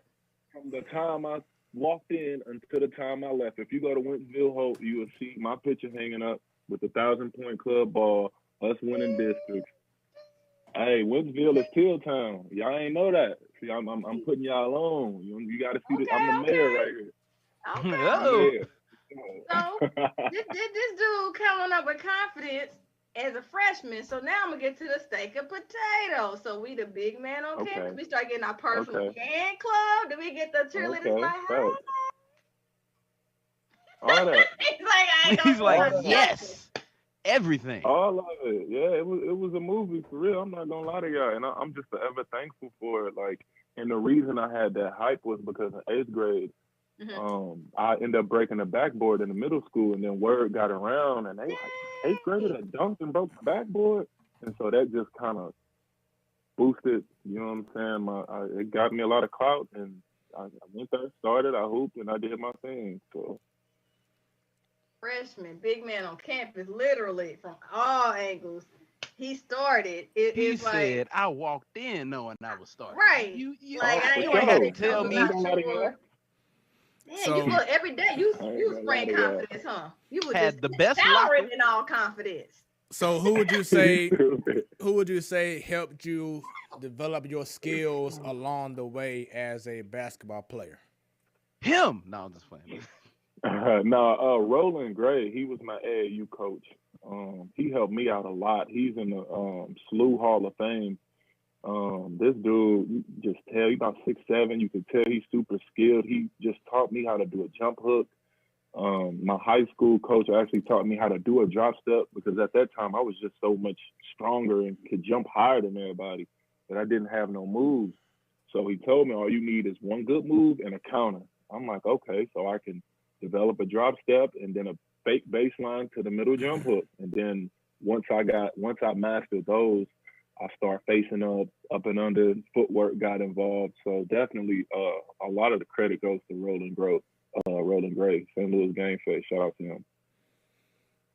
So how would you describe your high school career? It was great. I'm not gonna lie to y'all.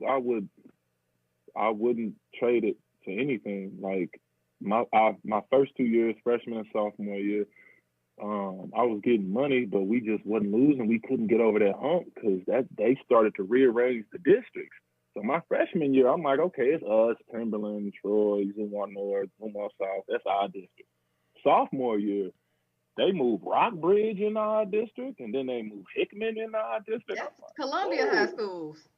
Yeah, them big boys in our district, and they ended up beating us by 30 at the crib my sophomore year for districts, and then junior year, yeah, I ain't like that. So junior year, we got our revenge, ended up beating them by 1.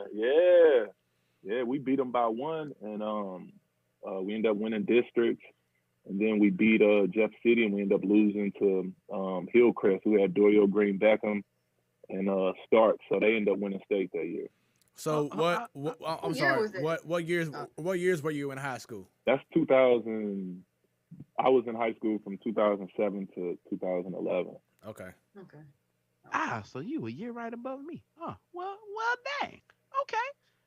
All right, but I want to go back to something. You talked about you playing against that team in districts and they beat y'all by 30, and then the next year y'all won by 1 point. Mm-hmm. Did anybody else did something just go off and it was like, that's kind of like what you just dealt with, you know? You remember how they got their revenge on you, the 1 point game? I was like, wow, that's crazy.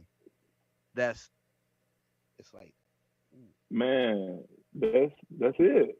You want to know what? Honestly, it was, for me, my mindset was always compete. I'm gonna compete. I don't care if you rank number 1, number 2, number 3, and to get embarrassed on your home floor by 30 at the crib, because we hosted districts and everybody like, oh, y'all ain't gonna beat them. Even the next year, they beat y'all by 30 last year. So my mindset going into it was just like, I ain't forgot. I don't forget getting beat like that on our home floor in front of my mama. Nah. Yeah, mama wasn't happy. My mama told me get my butt. No, sir. Hey. Nah, fam, not in front of my mama. You beat me by 30 in front of my mama. We gotta fight. Like, man, that's literally. what I'm saying. Oh, me. So that next year, I took it personal, and I was just trying to, rally my teammates and tell them we need to take this personal too. And we got the dub by 1. I don't care if it was by 0.001. As long as we got more points than y'all after that final buzzer go off, it's a dub. Yes, sir. Well, let me ask you this: since 7th grade, you were thought to be a teacher, you just a student. Freshman year, word got around that you was breaking the backboards and you the big man on campus, and you got the fan club and all this other stuff. So what about the recruitment from the colleges? How was that process? That process was absolutely crazy. It was crazy. I'm not gonna lie. Like before we moved out to Wentzville, we was down under. We stayed homeless shelters. We was on the north side. We was on the south side. We was just kind of jumping everywhere, and really, it really wasn't until we got to Winston to where like I found a home. But I never would have thought that I would go to college for basketball. And so, mind you, I'm a pioneer at this point, kind of navigating through uncharted territories. And we're not familiar with the recruiting process. Nobody in our immediate family been recruited. We don't know how it works. I'm getting letters, getting phone calls from a lot of people. A lot of people had a lot of success on the circuit with St. Louis, Game Face, me, BJ Young, and we did a lot of good things. And I remember my very first recruitment letter was from Akron, the Zips. And I thought, I'm going to go to Akron, man. That's where I'm going. That's where I'm going. And then, man, like the next week, I just was getting phone calls, mail, people coming to the games. But surprisingly, I didn't get no love from like Mizzou or Missouri State. Like none of the in-state, like none of the in-state colleges was showing love. And because I would have went to Mizzou had they even showed a little bit of interest, or if they would have offered, I'd have accepted that offer so fast.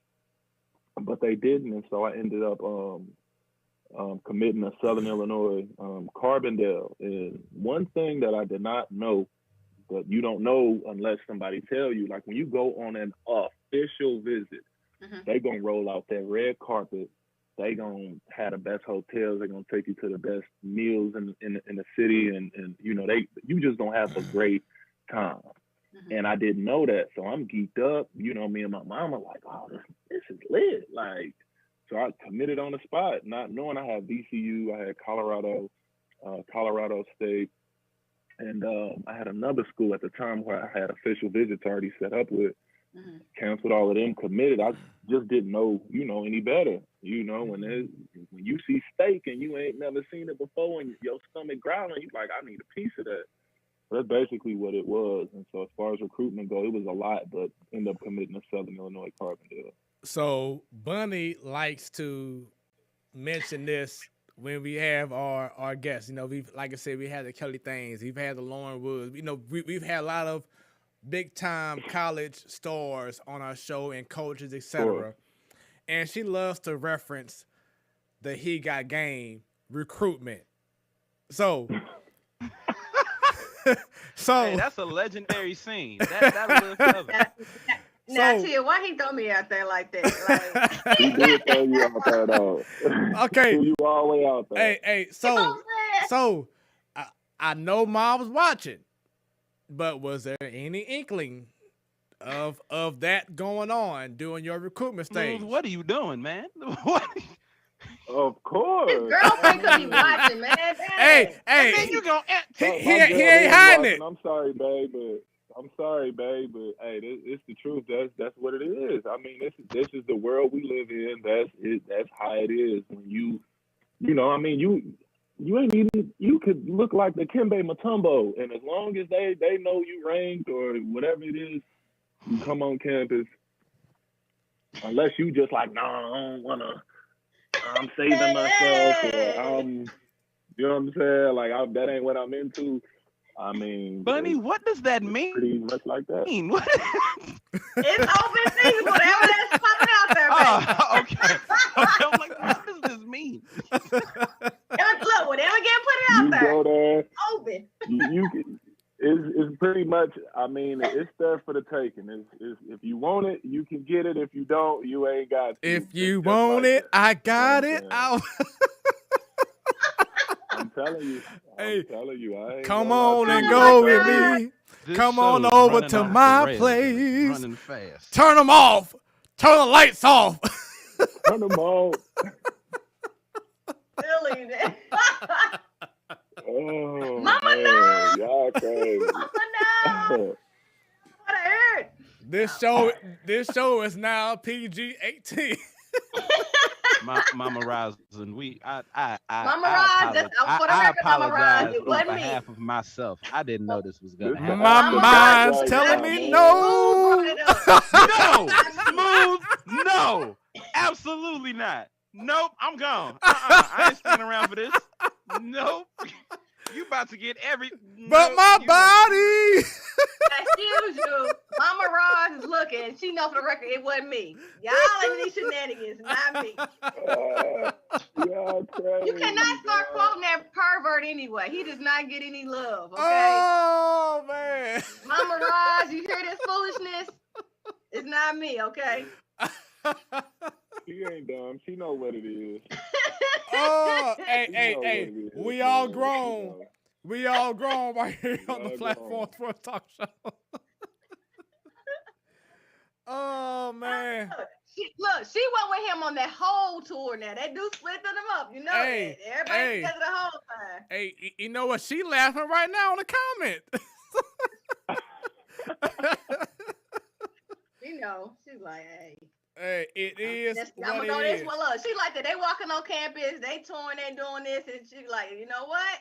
I'm gonna go this way. You go that way. I see you back at the hotel later. That's all that is. Okay. Hey, so have you seen the movie Blue Chips with Shaq and Penny Hardaway and Nick Nolte? Nick Nolte. I don't think I've seen that one. Oh, man. Early 90s, right? Oh, yeah. Hey, watch that. I'm telling you. Put it down for something. I need to see. Yeah, put it down for something to watch. Blue Chips. And then after you watch it, email me or whatever and let me know your thoughts of it. So I can't answer the question I want to ask you because you haven't seen it yet. So we'll save that. But your mom said, damn.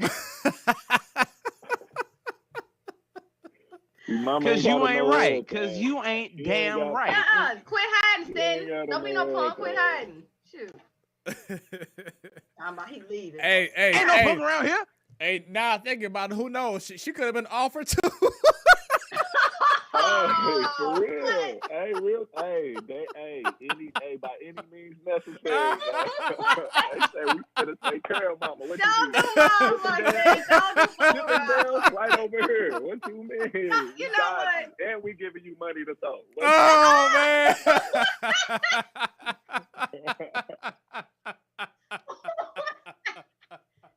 They had stacks way before it became popular. Shit, we got a Brinks truck. Hey, like, hold on, mama, you want some too? We got you. Oh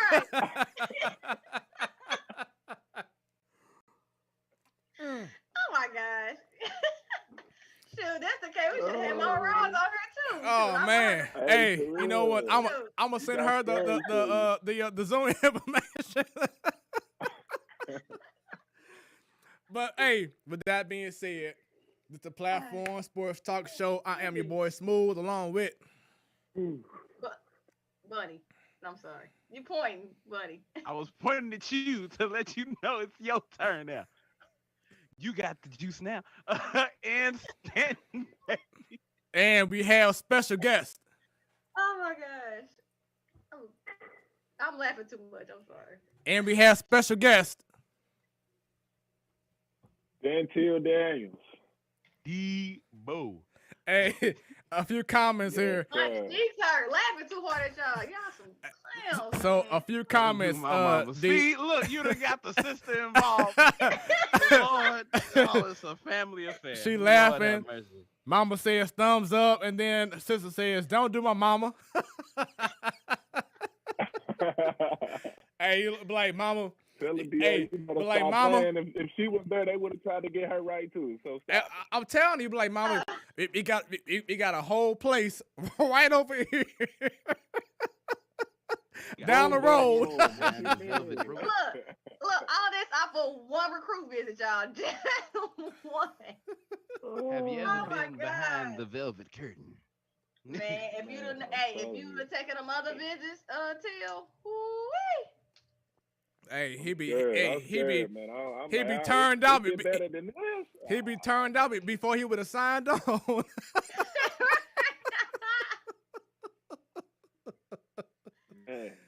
right, so it was an experience. I'll put it like that. So, what led you to decide to go ahead and choose Colorado State? So in high school, Colorado State, they offered me. I just never really gave them the time, really, because Chris Lowry, he was recruiting in St. Louis heavy. Anthony Booker said he was on here. Him and Therese had went to Southern Illinois, so that's kind of how I kind of got plugged in that way. I knew he had recruiting ties in St. Louis and stuff like that. So go to SIU, he get fired. I stayed another year. They bought Barry Hinton in. Lame coach, really didn't like him, still don't like him. Wow. Colorado State. Yeah. He know that. I'll tell him to his face. But anyway, Whoa. Colorado State was, when I put my name in the transfer portal, Colorado State was like the first people to hit me up. They set the official visit up. And I knew, I'm like, you know what? Let me just take a visit. I knew it was a step up from the Missouri Valley to the Mountain West. Larry Eustace was coaching, a hard-nosed Bobby Knight type of style that he coaches with. He won for the year in 2000. Just a winner, unorthodox methods of what he does, but he has the results. And I chose them. The campus was beautiful. The facilities were top-notch. That was like a real big time for me, college experience, going to the football games, big-time volleyball, and all the other stuff. So Colorado State was just the right place at the right time, and I'm forever thankful. So, we all know that Colorado is different, not just because of, the changes with marijuana laws, but of course with the high altitude. How much of an adjustment was it for you from coming from the Midwest, and how our weather, is, to go into Colorado and having to adjust to that type of environment in regards to the weather? Oh man, it was definitely an adjustment. That elevation, it hit you, because when I was at Southern Illinois, being in shape in Southern Illinois don't even compare to being in shape in Fort Collins, Colorado, or any place in Colorado. That elevation, it'll hit you, and it's like that monkey on your back. You can't breathe, back getting tight, legs is getting heavy.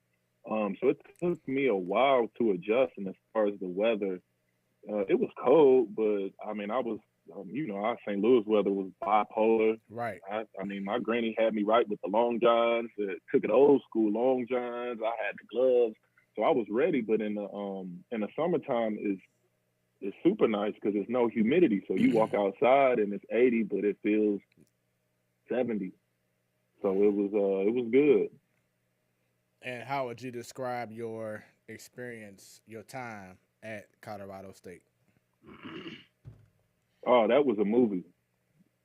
It was a movie. That's how I would describe it. A movie. Really? Great basketball. Even though it was a PWI, wasn't a lot of black people on campus. My teammates and we had fun together.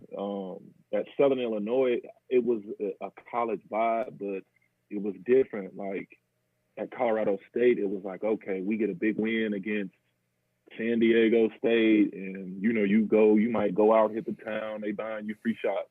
Didn't get that at Southern Illinois because we wasn't winning. Just the campus was beautiful.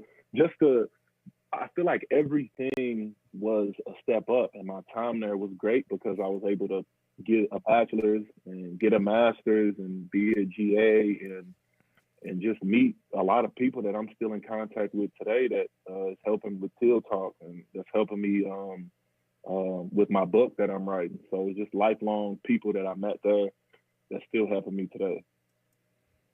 So biggest accomplishment, was it the scholarship going to play basketball, or was it you getting your master's for education? Definitely the Masters. That's a feeling that, as of right now, I ain't got no kids, so I feel like that was like the equivalent of having a kid right there, like having all my family there. They was deep too. Like everybody came from Malou to watch.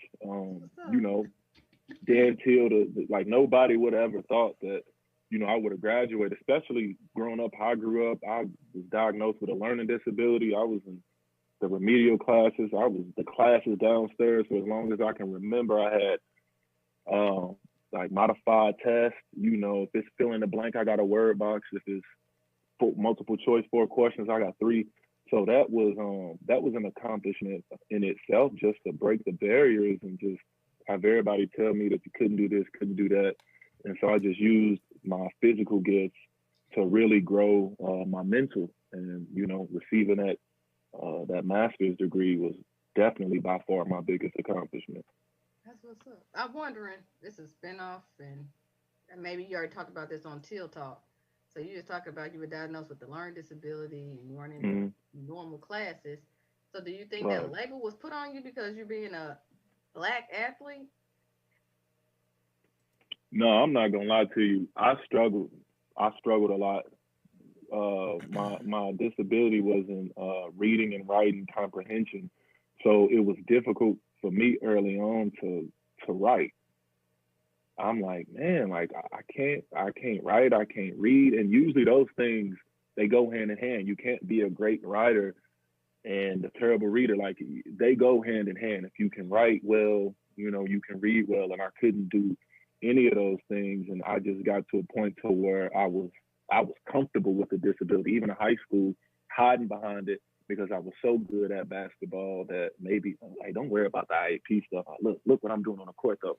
But in the classroom, you know, I was embarrassed until I got to college. And I remember walking into the disability office, and it was telling me what I needed to do in order to, you know, get the modified test. And I just told myself, like, nah, it's time to take the training wheels off.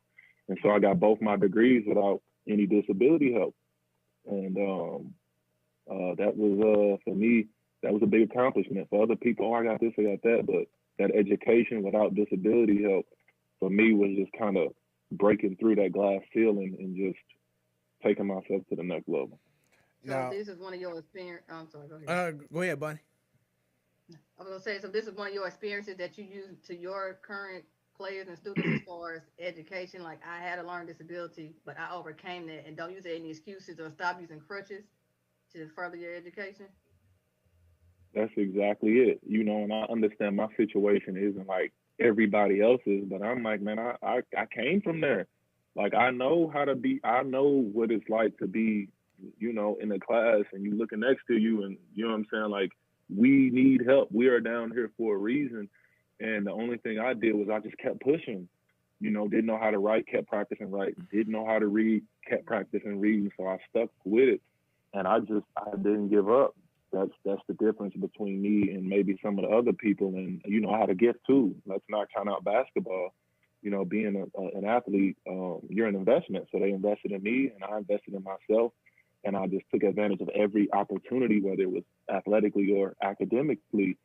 And when you have to take advantage of that. And I took full advantage of it. Y'all wasn't going to use me. You know, this is going to be a 50-50. I benefit, you benefit. We can benefit together. So I just tell them, you know, ain't no mountain high. You know, you just got to put the work in. And if you really want it, you got to get it. Don't make no excuse. Just produce. And I'm glad you brought that up, because there was something that you brought up earlier because our show, we love to have fun, but we love to also inspire, have people to look at what our guests have been through, because they may be going through something similar to what you have been through. You mentioned earlier about you being homeless, you know, looking for a place to stay. How were you able to overcome that mentally, and then being at a point where, you know, like you said, now you're in a point of your coaching, etc. You have your platform as well, you know, Teal Talk. I'm pretty sure that had to be what you went through in your past motivated you to do what you're doing right now with your talk show. Yeah, you know, that was tough, you know, because everybody talk about the struggle and this and that, and you know, with certain people, I struggled more. Like, it ain't a struggle Olympics. You know what I'm saying? Like, we know how it is. You know, homeless shelter. We was jumping from here to there, over here, over there. Like, and the main thing that kept us together was my mama, because she always said, "We homeless, not hopeless." And I'll never forget that. That was like our thing. That was kind of us, you know what I'm saying, keeping the faith and just kind of keeping a tight knit, you know, just staying together as a family. That's why I'm so family oriented right now. But it was definitely tough, you know, just jumping from different shelters to good shelters shelters to bad shelters to Christian Service Center on the South Side. Imagine being just in a big gym and it's bunk beds literally full and your stuff is just under your bed, but everything is like out. Man, come on, people stealing, people taking your stuff. Like it's like, and that's a mindset that I just had to understand that, hey, this world ain't nice. You know, we fell on hard times, but my mama never folded. Beautiful Black queen, never folded ever. Even when, you know, we faced adversity, even when most people would have, man, I can't do it. She never folded ever. And so that kind of shaped my mindset moving forward. I'm like, man, my mama never gave up, so why would I? So, you know, having a background coming from that, and then finally finding some safe haven and sanctuary in Wentzville, it really helped. I mean, we still broke, but you know, at least we could, you know, be safe in our own stuff instead of jumping from shelter to shelter, and you know, from over here to over there. We have a few comments. Stan, can you go over the first comment from his mother, Rosalind, real quick? Almost died over here trying to clear my throat. Lord have mercy. All right, so are we talking about the one where she said, "Yeah, I have to be good because he gave her a look"? We gonna address that one? No, we gonna bypass that. Oh, did I already address it? Oops, my bad. So she said, on a serious note, Dantiel has come a mighty long way and worked super hard for everything that he has. He was born with severe lead poisoning. They told me he would never be in a normal classroom, and if he graduated from high school, to consider himself lucky. Doctor said his coordination would be off. He may never learn to write his name, but he had a family who didn't give up. Amen. How does it make you feel, man, to know that you got family who didn't give up on you when you may have had that, you know, that disability? They stuck with you throughout the whole process. How does that make you feel? Man, it makes me feel good because that's something that is priceless. You know, like, it's crazy. I always think, and I talk to other people, and, you know, I might not have had the newest shoes at the games or the best jersey or the haircut or whatever, but I had the most people there. You know what I'm saying? I had 10, 15 people in the stands. And it's like, well, what's your excuse? All your people's got cars, all your people got money, but nobody show up. So just having that great support system, it's thanks to them, because I wouldn't be where I am, wouldn't be who I am without that support system. And I realize everybody don't get it. So I'm thankful for what we lacked in finances or, you know, other opportunities made up for it with love and support, for real. Man. And then she threw in a secondary comment. She said he did not give up either. Yeah, you can't give up. Can't.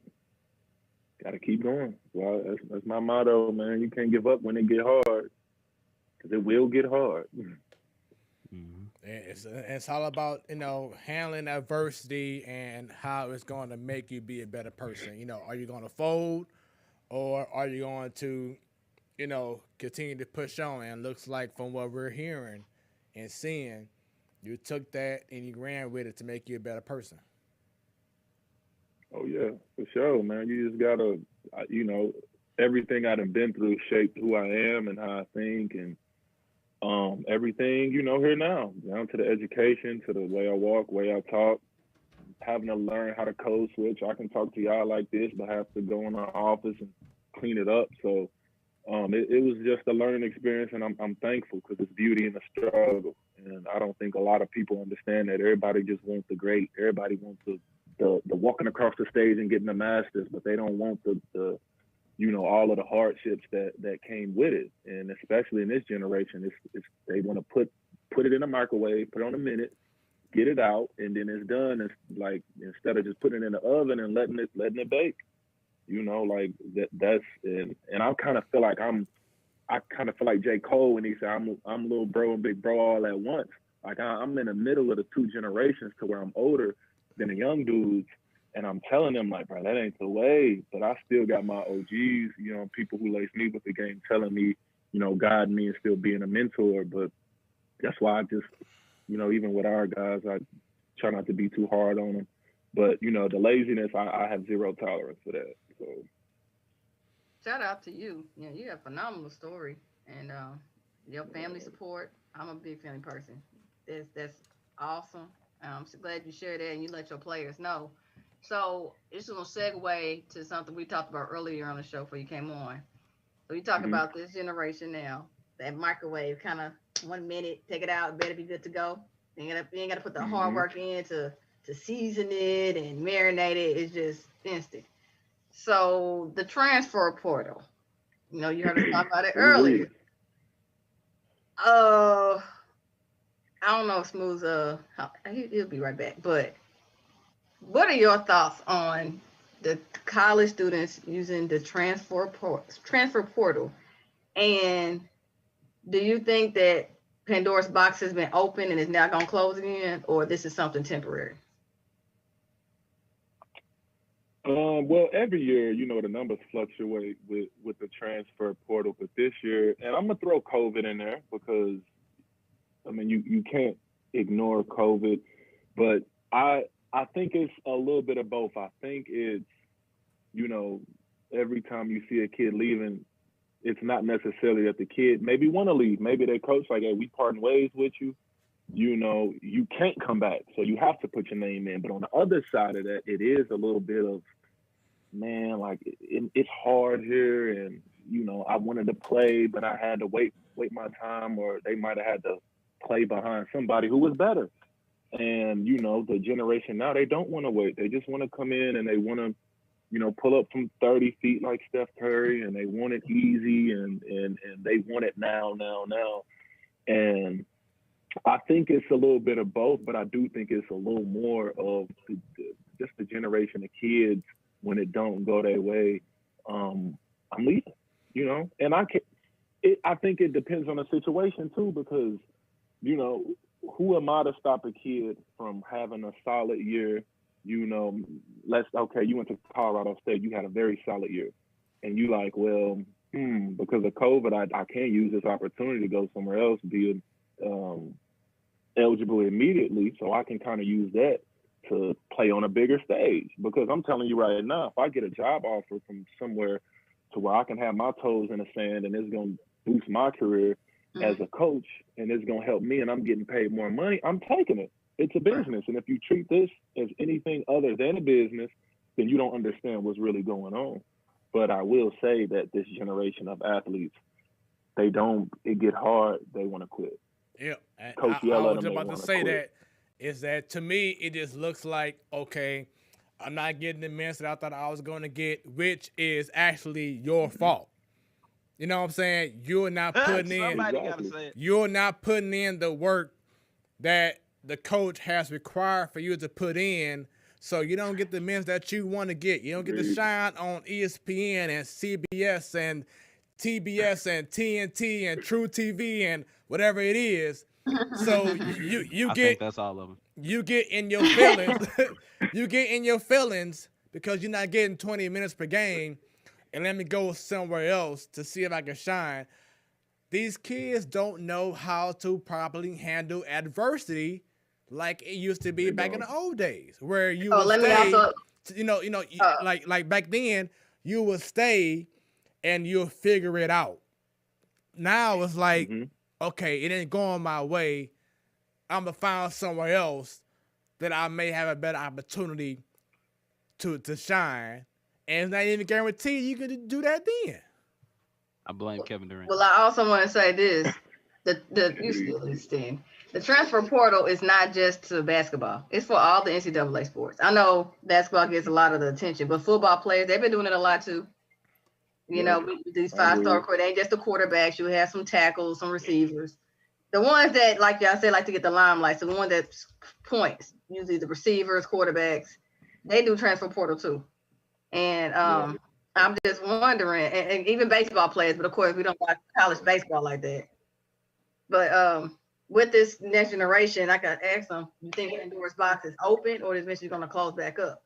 Because I told, earlier I said it to you, the NBA players are doing it too. It ain't called a transfer portal. It's called let's team up, big three. Now, when it comes to these owners and GMs moving players around trade deadlines, that's one thing. But it's when off season and free agency, the shuffling, because I can't win here or it's taking too long, I'm a bounce.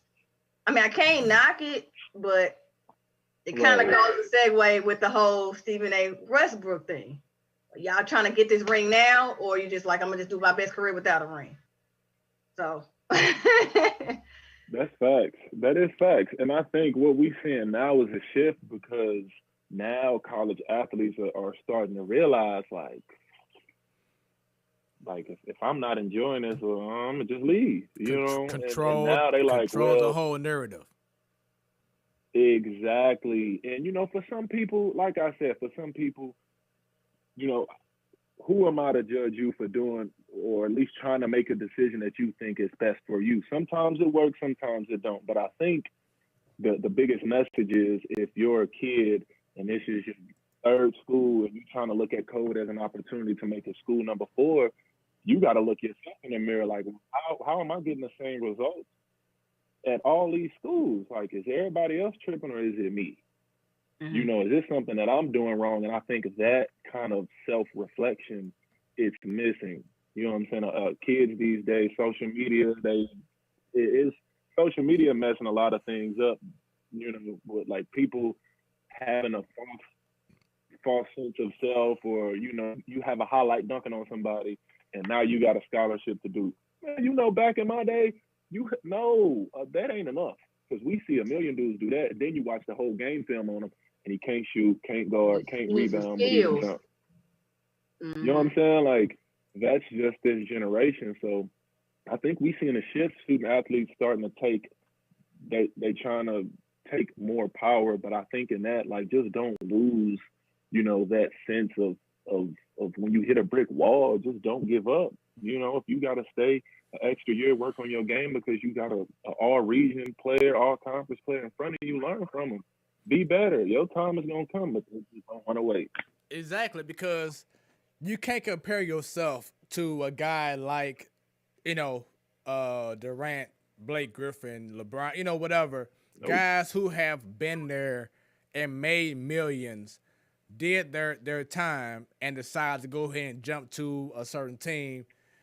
That's what the problem is that they see what is going on in the NBA, in the NFL, guys who've already made it, who've already made the money, who've already gone through, they made the bag. You know what I'm saying, the struggle, but you're trying to act like you've already been there and you haven't even signed a damn endorsement deal, but because of adversity, you want to go ahead and move to a different school. That's the only issue I have with college right now and these students, is that what they're doing with the transfer portal is an easy way out to trying to find an easy way in. Yeah.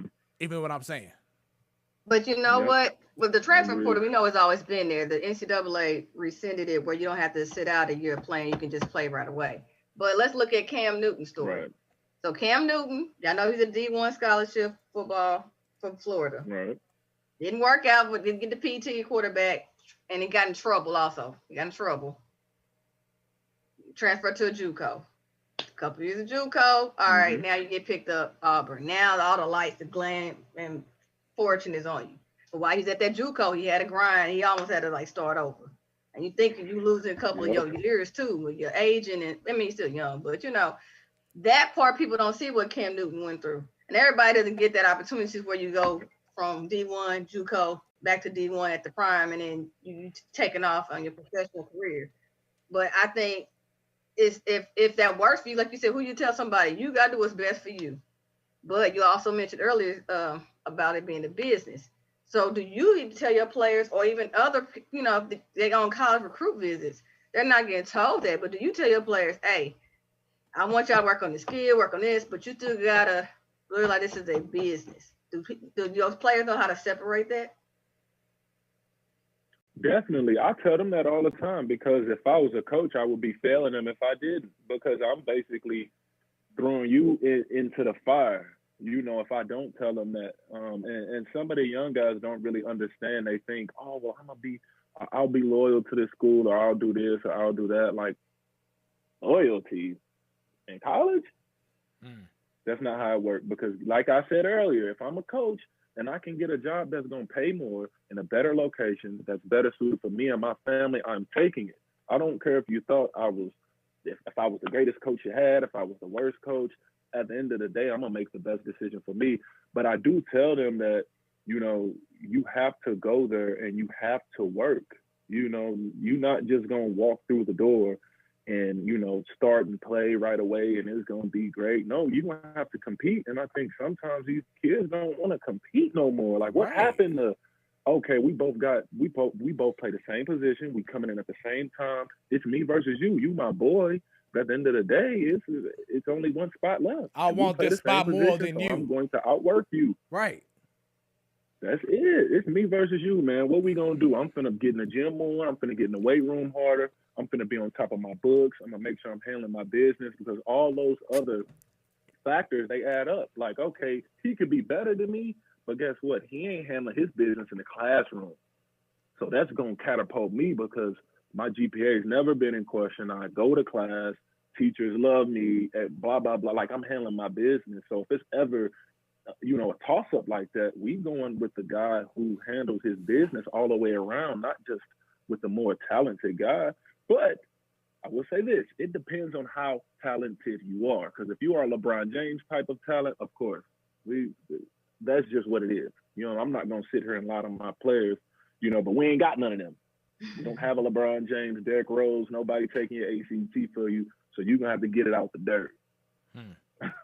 Dang, I got excited when he said Derrick Rose, then he brought up the ACT thing. My excitement went away. I'm like, oh.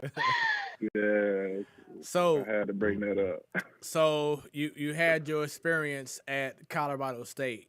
What led to you getting into coaching? So they was actually trying to recruit me while I was playing. They wanted me to come back and be a GA right after, like, I finished, so I would roll right into it. But I'm like, nah, man, I had a good senior year at Colorado State. Top 20 in field goal percentage, led our conference in offensive rebounds. And so I was jamming, you know, like, and I'm undersized. I'm playing against 7-foot Africans, 6'9", 6'10". That's just what I'm seeing. So I was fortunate enough to have a good senior year. And I ended up just you know, going overseas. But I went overseas and I did well. And I was in a pro-am in St. Louis, rolled my ankle, and I'm like, man, I don't know. So I came back from overseas. I had a great year, and I just started to, I was a GA. They welcomed me with open arms, and I just looked at it as an opportunity for free education. I'm like, more education for free, and I don't have to pay for it, I'll take it. While learning the ropes about being a coach from my alma mater with the same coaching staff, it was a no-brainer for me. And forgive me, because I wanted to ask you before the coaching, but as you just brought up, playing overseas, we asked Cully Thames this last week, but tell us about the culture shock from going to being in freaking Wentzville to going to Colorado State to all of a sudden you playing overseas in places and languages you don't even know. Tell us about that experience. And it's, I'll tell you one thing, you better love it. You better love hooping. You got to love hooping, because if you don't, it'll be miserable. Definitely a culture shock. You going somewhere, they not speaking your language, you stick out like a sore thumb, you the biggest, blackest thing walking around.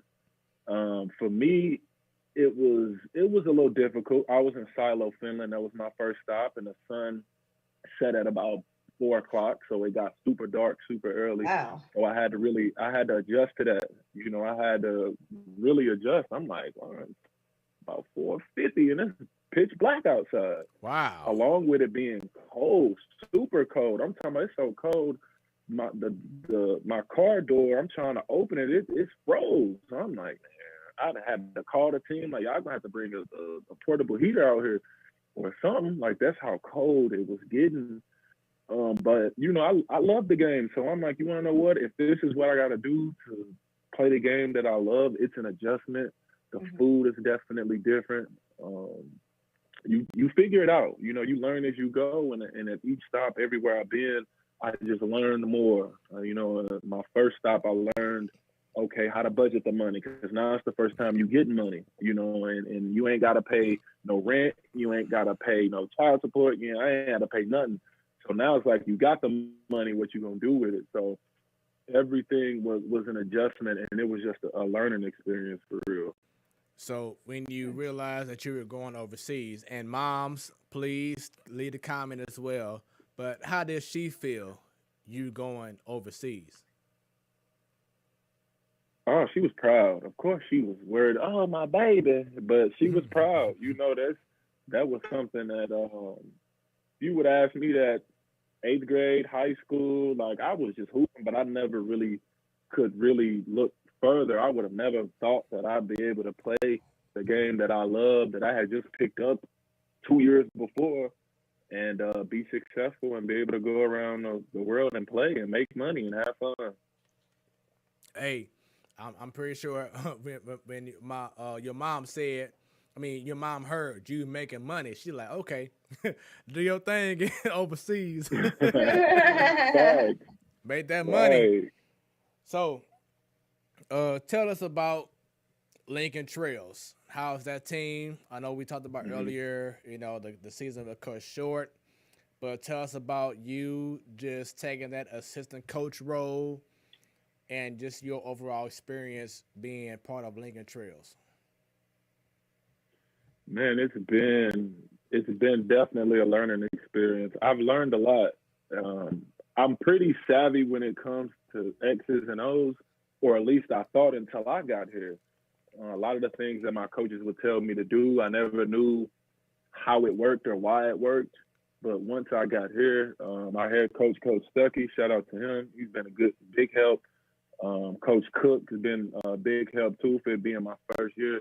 I'm just learning why we do what we do, certain offense we run with certain personnel, and just the X's and O's of, okay, we got our big guy doing a DHO into a roll, and we throw a snap pass and a duck in. Why is that hard to guard? Like, I couldn't answer that when I first got here, but now I can. It's a lot of small things that add up to big things that I just didn't know why it worked. And basically, I've just been able to dissect the game and just look at it from a completely different point of view. Learn how to recruit, you know, just learn how to be a player's coach, learn more about the X's and O's, learn how to draw up a play. Simple things, you know, things that a basketball player might think is simple, but the great coaches that I've been around, they can draw up a play like this right off the top of the dome.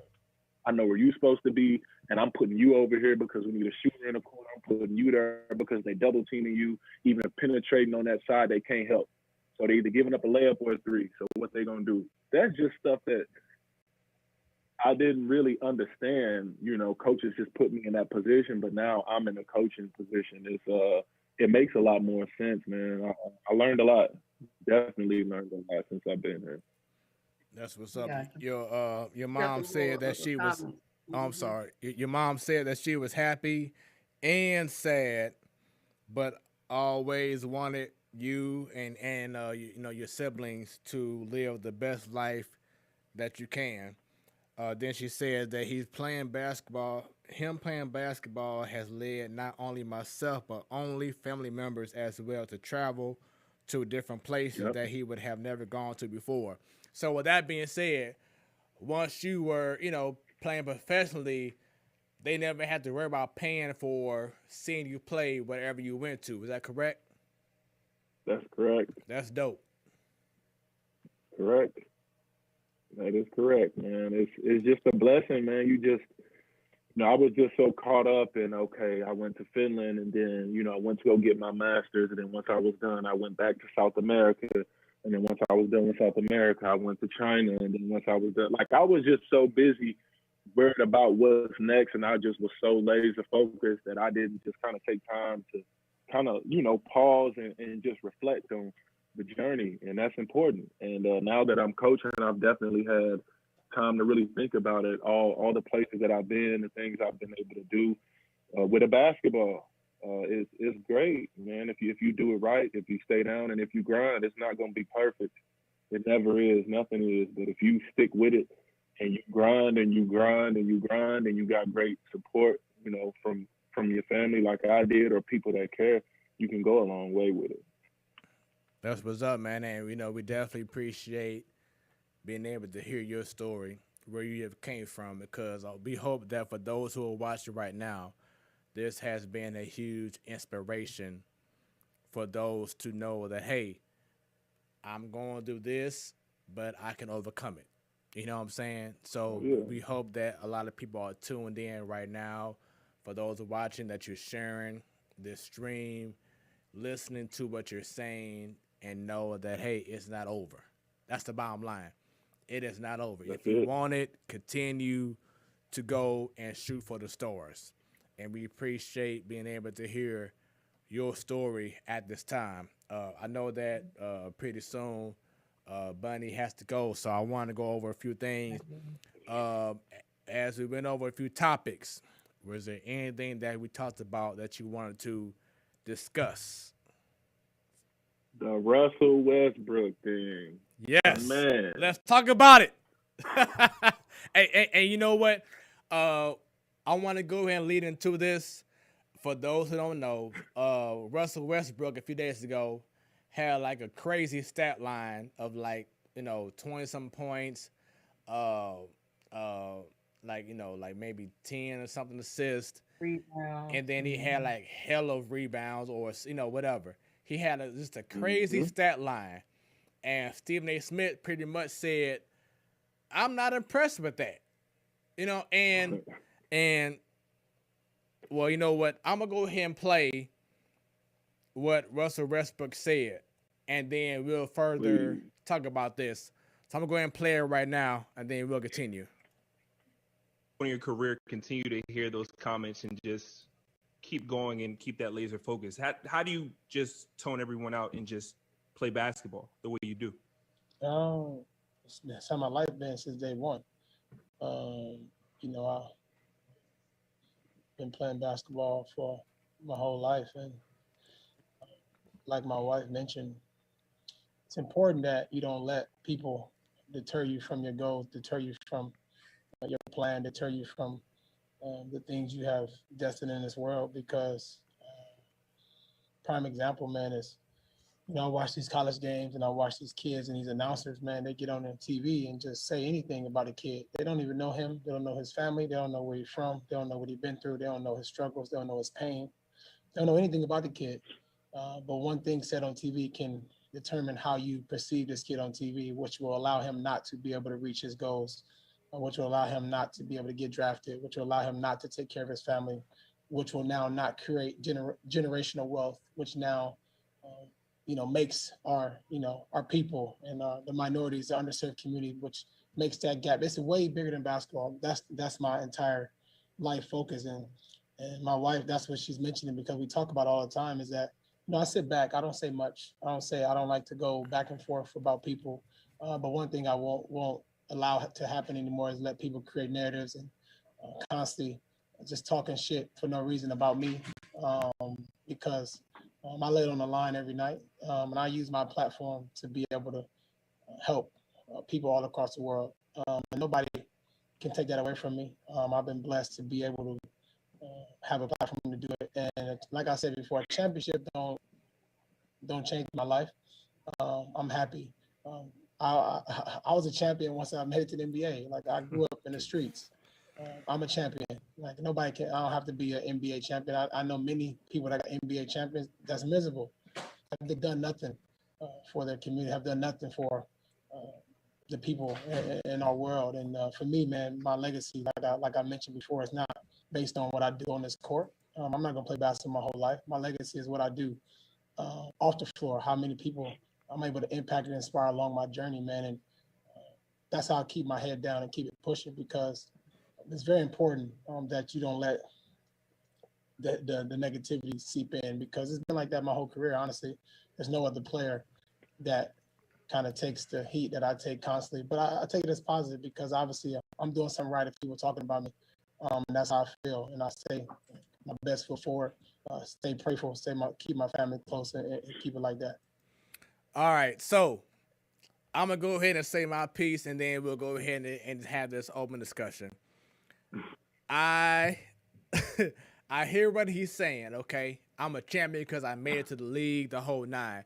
But to me, because I'm an old school guy, okay? To me, it sounds as if he's conceding that he's not going to win a championship. So he's gonna take, well, I'm a champion because I made it to the league. Stephen A had a 9-10 minute rebuttal on First Take today, and I feel the same way. I agree with him, with Stephen A. Smith.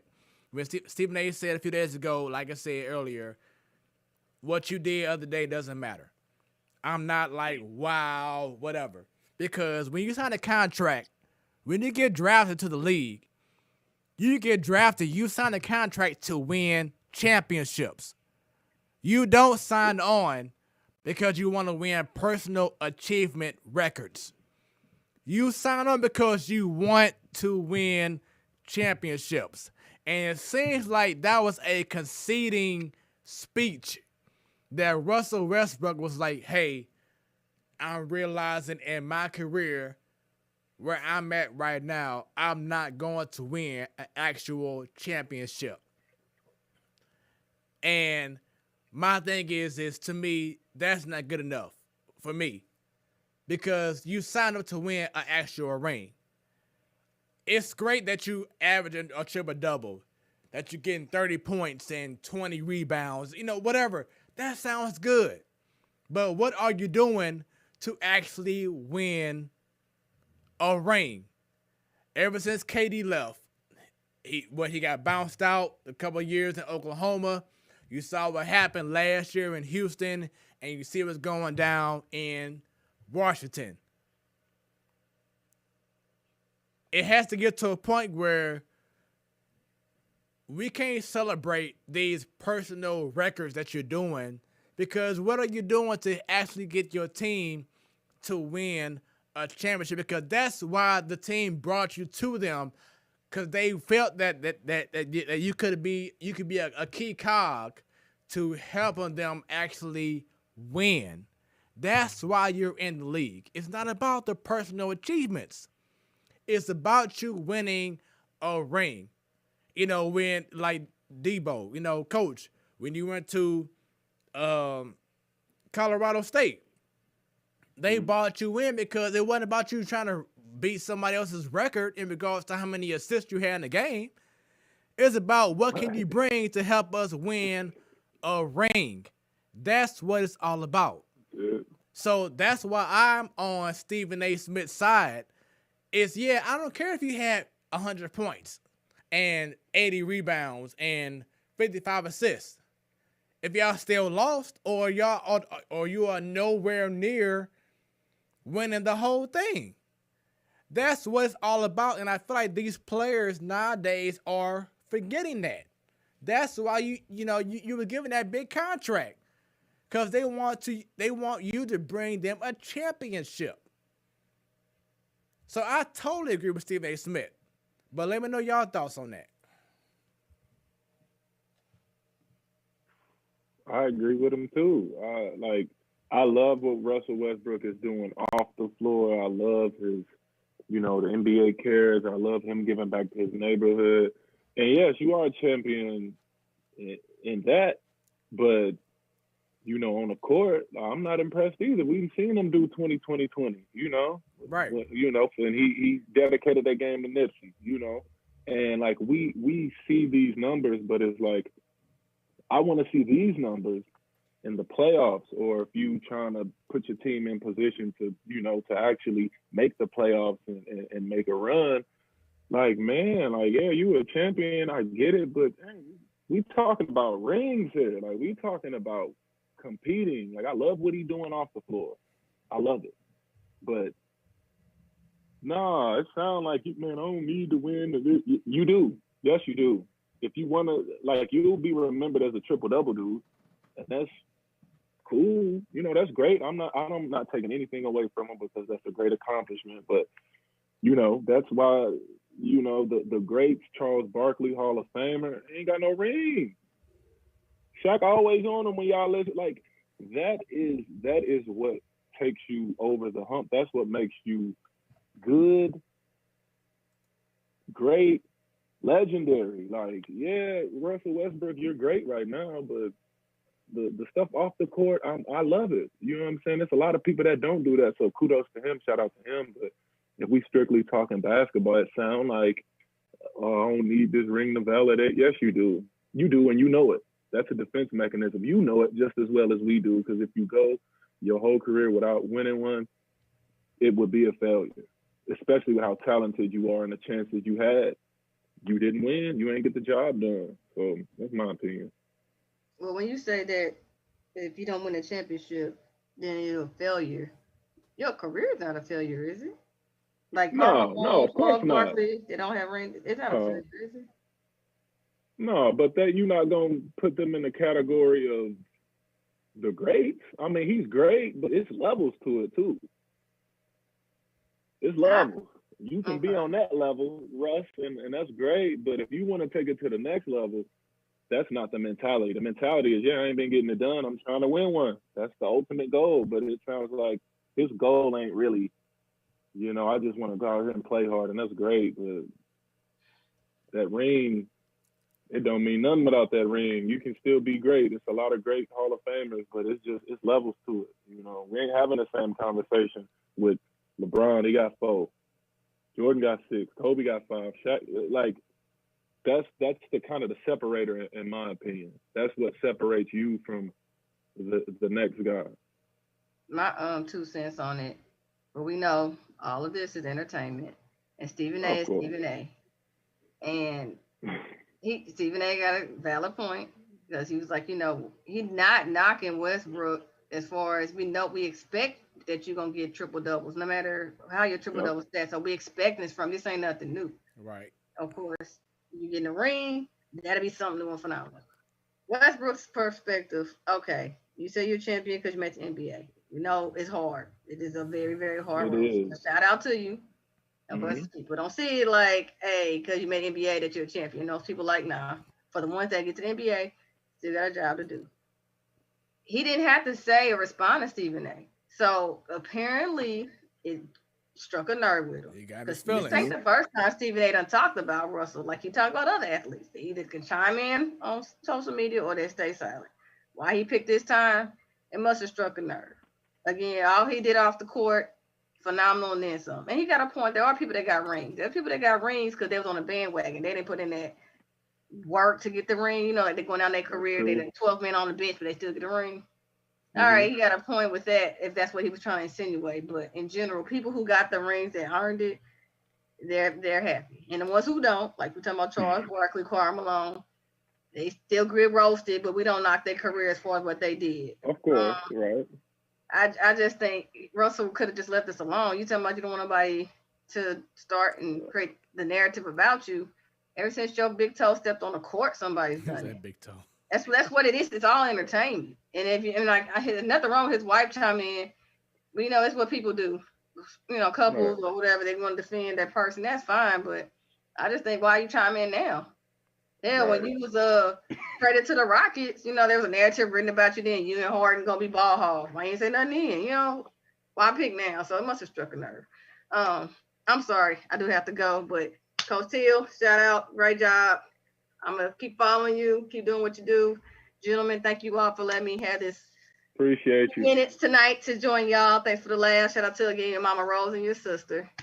And next week I'll catch y'all with Ladies Night, right? Sounds good. Next week, Ladies Night.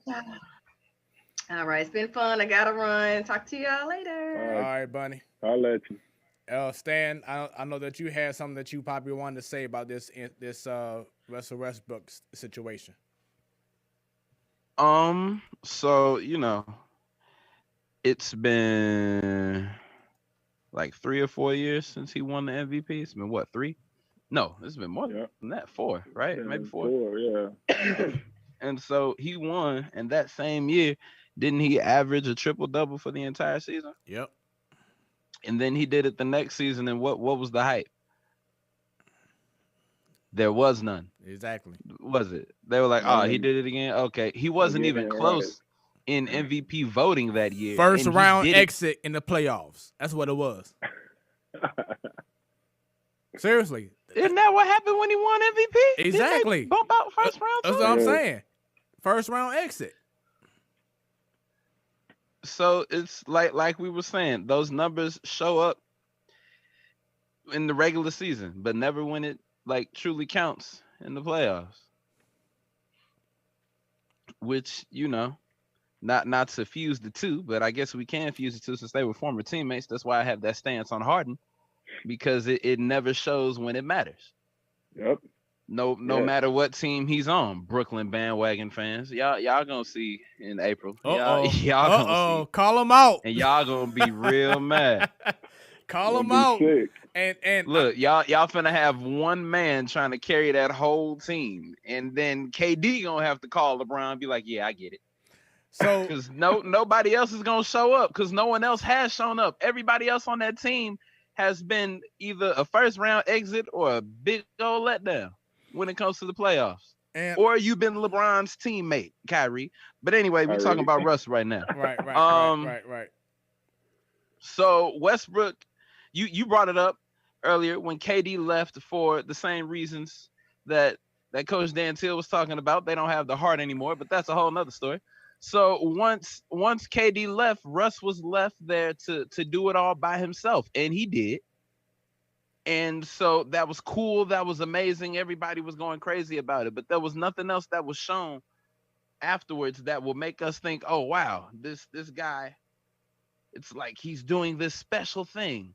No, you did it twice, and we only paid attention the first time. Why? Because your first round exit. Smooth, I don't want to say that he is accepting the fact that he won't win. I won't say won't win, period. But right now, where he is with this setup, I feel like he's not sure what the rest of his career looks like. Right. Yeah. He in the crossroads. It's beyond the crossroads. You pushing a dead end. Right. On the Wizards. Right. It's like outside of us just being St. Louisans, we were pushing for Bradley Beal to leave, not just because he's from here, but because he has that talent level that can be used somewhere else. Right. I remember it was this year and last year. They were trying to get Beal to go to the Lakers. That would have been ridiculous. Exactly. Yeah. And he would have had that championship last year, but when your second best, when those are the two best people on the team, and you got Westbrook, who even sometimes in the regular season has those moments where he tries to be Mr. Clutch and he tries to shift into that gear, and then his engine is slipping around and misfiring. So we've seen this in more than just the playoffs. So for him to just come and make those comments, just being like, I feel like in a way, I wouldn't say he's given up, but at this point, he realizes that it's not in the cards right now for him to hold up the Larry O'Brien trophy. It's just not set for him to do that right now. If he goes to a contending team, other than the Nets, obviously, he's got that chance. But until then, I feel like he's realizing that this is he's being bounced around from rebuild to rebuild team. Mm-hmm. Because they were rebuilding at OKC, which is why they parted ways. I don't know what's going on in Houston right now, but they were on the verge of a rebuild since last season. And now you've got the Wizards, who are trying to figure out their pieces with adding in Russell Westbrook. He's just been on a lot of rebuilds. And I feel like after a while that mentally it gets to you. Yeah. And he's feeling it right now. And speaking on Brooklyn, I did have a earlier rant that I may have. Hold on, real quick before you do that. Go ahead. Is she directing those emojis to me? Yeah. Okay. Probably me well, too. Hey. Shouts out to my lady ma'am, Jamie. Jayon, I truly do apologize for this reality being given to you like this. But if you can sit there and tell me that the teammates that are making up the Brooklyn Nets team have a chance to advance in the playoffs when everybody but KD and Kyrie have won a ring? And the guy everyone was happy about, James Harden, last time he was in the playoffs, didn't they have a second round exit both times? Because they had it against the Warriors the last time they went against them. And they just dealt with that with the Lakers last year. So look, the team ain't made of both of y'all haters. Okay, cool. I hater to love it. The underdog will not be on top. So, call it what you want. I'm standing by what I'm saying, man. I wasn't even talking about the Nets for real, but since we own it, okay. And I want to ask y'all before we leave, and this has been an incredible show once again, the Platform Sports Talk Show. Thank you very much for tuning in. Your mom, Coach, said that she really has enjoyed the show, and she wants to keep doing what we're doing. We definitely will. We're not going to change. We're going to be us. And that's how we are, where we are right now, is just being us. So thank you very much, Mom. But it's going back to the moves that Brooklyn made. Over the last week, we had the trade deadline. Over the last 2 weeks, they have acquired Blake Griffin and now LaMarcus Aldridge. Is it getting to a point where it's like, okay, y'all doing too much? Or is it because, okay, well, Blake Griffin, LaMarcus, they're not at the same level as they were back then, where there were, top 10, top 5 NBA players. And the reason why I changed my stance, because earlier I was going to rant about what's going on in Brooklyn. But you a smart man. right. But then Chris Broussard brought up something that I saw today. And it's like, okay, well, a lot of these moves are not organization-driven. It's more player-driven. They have control more of the moves that they're making. So I kind of like, okay, you know what? I'll chill. And because, like I said, LaMarcus, Blake, it's not like they're at their peak of the game like they used to be. But is the moves that Brooklyn is making, is this good for the league overall? You remember when they first moved to Brooklyn? And they had KD and Paul Pierce and them? Yeah, and they got all them players. Yeah. How many years ago was that? It was during the Miami Heat Heatles years. So around like 2010, 2011, 12, 9 to 10 years. Right. And they ain't learned a damn thing. So that's what I gotta say. Y'all keep signing all this mega talent to be let down. Are you saying that it hasn't nothing changed? Same result. Nothing has changed. Y'all keep going after this quote unquote big talent. Y'all happy over Blake and LaMarcus Aldridge? That they are right now at this point in their career where Paul Pierce and KG were. Only they ain't got the ring behind their name. Right. Interesting. Look, what Draymond tell Paul Pierce? Ain't no farewell tour for you. Ain't no farewell tour for these two dudes. LaMarcus ain't getting one. Blake ain't getting one. Blake done been on what? This is third team. This both they third team. It ain't happening. Wow. Coach, it's not happening, man. These moves are ridiculous. Agree. These moves, Brooklyn really Nets fans need to have them flashbacks. For sure they do. These moves is crazy, man. I mean, it definitely is player driven, and they definitely ring chasing because, like we talked about Russell Westbrook, if he could have had the chance to maybe not get on the Nets, but get on a team that could contend for a championship, he would. He would. But I don't think it's a good look because now, okay, I'm ring chasing, but I want to get a ring. I can understand that. But now it's like, man, y'all don't want to compete. Everybody want to just link up. And, you know what I'm saying? Everybody want to link up to get this chip. Like KD went to Golden State after they just won 70-plus games. Where they do that at? That's why he won't get that respect that LeBron get, even though he beat him back-to-back and got Finals MVP, because look what you had to do to get that. You had to join them who y'all just lost to. And it's like, this whole Brooklyn thing is like, man, hey, y'all, we from the show me state, man. I don't want to hear all that talking. I just want to see it. Y'all gonna have to show me what y'all gonna do, because it's still Lakers for me. They've been there, done that with the guys, so that's what I'm rolling with. You hear that? Beyonce is still the Lakers for him. I love it. My last question before we end this show. My lady and I, we had a discussion about Golden State.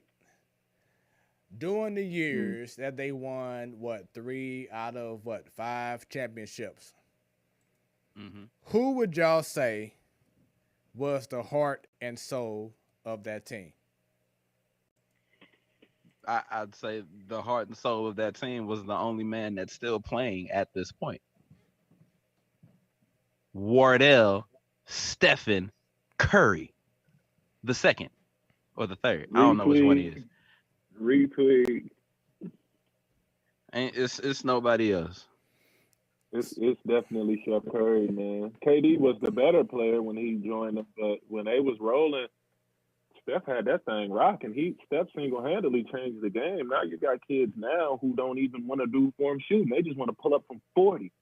I'm like, whoa. Steph can do that because Steph mastered the form shooting and all of this other stuff first. You can't come out here and do that like Steph changed the game. He was the heart and soul of that team, in my opinion.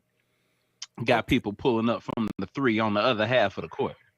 Okay, so I told her that Draymond Green was the heart and soul, and hear me out. Yes. You know what? Steph Curry was the best player. We know that, okay? We know that. Him and Clay, yes, we understand they were the best players. They were that guy on the team, okay? Draymond wasn't going to be that guy. You remember how we always referenced with the Cardinals, how we needed to have that guy when you come to St. Louis and the first billboard you see would be that welcome to St. Louis, and you'll have that player. That's what Steph Curry and, Klay Thompson would have been, okay? But to me, Draymond Green was that heart and soul. He was the one that would take that charge, that would defend the best player, that would, like for instance, this year, how they have James Wiseman.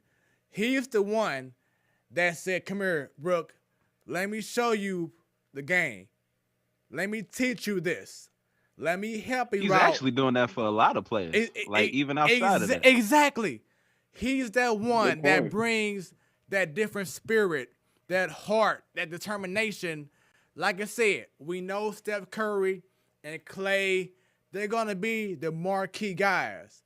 But similar to the Temptations, in which the best singer wasn't the heart of the group. It was that person that brought everybody together. He was that one that when everybody else was feeling kind of off, that he was that one guy to spark up, maybe a technical foul because he was mad at something, or like I said, a big charge or a big defensive stop. He may not have had, 50 points a game, but he was that guy that brought everyone together. I feel that Draymond Green was the heart and soul of those championships that they won 3 out of the last 4-5 years. I would. Yeah, go ahead, Stan. I would say that he was. He was a good mental assassin. Like, he got in a lot of people's heads. He made a lot of people catch texts. He got a lot of people angry. I would say he was good at doing that. As far as heart and soul, Draymond did what he was supposed to do. But at the end of the day, if Steph and Clay were not able to play both together, and it was just left to Draymond in the finals, or in the playoffs alone during that spat, they wouldn't have done what they were able to do. I can say that confidently.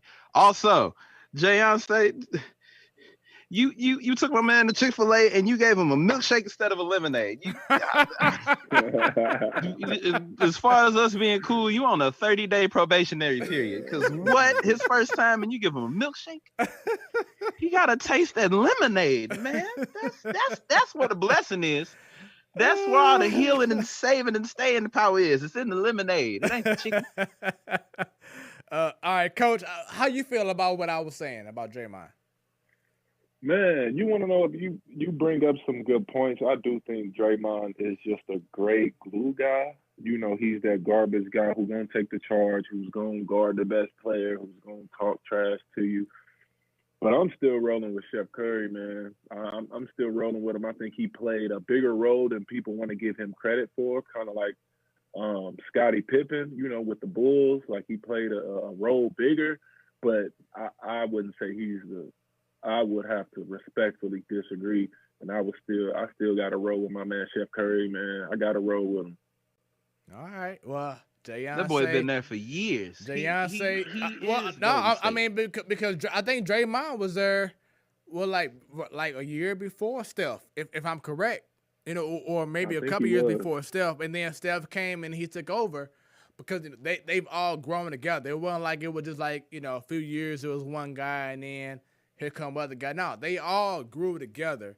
But I just feel like what Draymond brought, all the intangibles, he didn't care about having the limelight. Like I said, I totally respect, and we know that when Curry and Clay go together, oh, it's a wrap. But it's just something about having those intangibles that Draymond brought to the team. Hey! I'm sorry. I just got breaking news. Did you get it, Smoooth? Yeah, about Francisco Lindor. Money. Yes, he just agreed to a 10-year, $341 million deal with the Mets. So congratulations to Francisco Lindor. He's not going anywhere. He's going to retire as a Met. And he got what he wanted. He got that money. So it's crazy that you can wake up every day from now on knowing that you're going to make $34, $35 million a year for the next 10 years. That's crazy. But yeah, I just want to get your opinion because I just feel like for instance, okay, we know Jordan was the guy, of course, for the Bulls. Right. You know what I'm saying? Would you say that he was the heart and soul? You gonna say Rodman, ain't you? I'm just saying. Who would you say? Oh, me is. I'm just saying. He gonna say Rodman was the heart and soul. Man, I ain't gonna say Rodman because, you know, he had some off the court stuff as we saw doing the Jordan documentary. But I'm just saying, the best player doesn't mean that you are the heart and soul. I'm just saying. And yeah, you are the best player. We understand that. But there's more to in regards to the glue guy to bring everybody together. You know what I'm saying? And I just don't want to dismiss that. You know, Draymond, he didn't want to have, you know, all the interviews and all the cover stories and whatever else. He just wanted to make sure that his team, kind of like Denzel Washington, your team is King Kong ain't got but now here it is, just that guy to make sure that everyone was accountable for their role. And that's big on a team like that. But that is. You know what I'm saying? Real quick, I just want to say, because I had to go look it up. Draymond came into the league in 2012. Steph was drafted in 2009. Oh, okay, so 3 years after. Okay. Thank you for clearing that up. Steph is the heart and soul. There it is. You can't even argue it now. He been there. Man, Steph came in, like I said, they already knew he was the best player. It was no doubt. But like you said, you have to have that glue, that guy to really get into your butt like, hey, what the F are you doing? You know what I'm saying? If you don't, and coach, you know that. You probably have a guy on your team that, okay, and he may not be the best player on your team, but he's that guy to gravitate everyone together. Like, hey, come on, y'all. Yeah. Let's go. Let's get it. And if you didn't have that guy on your team, they may not be as motivated to overcome adversity. Yeah, that's facts. That's true, and that's exactly how it is. We got a guy on here that you put him out there, he's gonna guard the best player. He's gonna get in your face. He's gonna talk trash, but he's not our best player. And it's a lot of examples you can see it at. Whether it's okay, you got a team and the best player, maybe the best player ain't even y'all leader. He's just out there getting money. He's leading by example, but he ain't a vocal leader. He ain't gonna say nothing to nobody. He just gonna get his money and make his buckets. But I agree. There are a lot of examples of the heart and soul and the glue guy being the heart and soul, but just not the best player. But I still think Chef Curry is still that. He's the heartbeat. He's the brain. He's the heart. Draymond could be like the pancreas. All right. Draymond like the pancreas. It's cool. All right. I may pancreas. The pancreas. All right. I may have. He the liver. He the liver. We need the liver. We give him a liver. We give him a liver. Hey, I may liver. have lost this round, so Beyonce, I owe you. Okay, it's good. I got you. But with that being said, it's been an incredible show, fellas. Thank you very much, Bunny. Thank you, Joe. Thank you very much. We hope that you all have enjoyed the Platform Sports Talk Show. Once again, tomorrow, April, begins our anniversary month in regards to the Platform Sports Talk Show, 4 years strong, and we definitely appreciate it. It's been fun. Coach, how did you enjoy yourself on the show, man? Oh, man, I had fun, man. Thank y'all for having me. I kept me laughing. Yeah, got the fans. I got my mom and them involved. This was great, man. I love it. I wish y'all many years of success. Congrats on the 4 years, like I said earlier. Give y'all flowers now, man. Y'all doing y'all thing. Hey, we appreciate it. And, hey, much love. Feel free to let other people know about the show. People that you may see, hey, your story needs to be told on the show. Let me give you Smooth's information, or whatever. Let them know about our show, man, so we can go ahead and get their story told, man. We had no problem doing that. Let's book them. Let's have a good time with it, because that's what this show is all about. But to everybody else, thank you very much. We appreciate all the love. We ain't going nowhere, y'all. Follow us on Facebook, on Twitter, on YouTube, on Instagram. Show us love. Let everybody know what's going on with our show on YouTube. Subscribe. Click on that. We can't be stopped. Hold on. It's the platform for life. All right. Click on that bell, go. There you go. Because anytime we go live, you, and you all the way in the back watching on your phone when you need to be at work and your manager looking for you right now. You've been in that bathroom stall for 35 minutes. Ain't nothing in there taking that long unless you had a gas station hot dog. But all y'all will be notified. And the era of me, you have a good night as well. Make sure you follow us on all our social media platforms on your screen.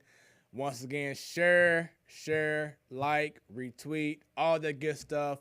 It's the Platform Sports Talk Show. When it's about sports, it becomes our business.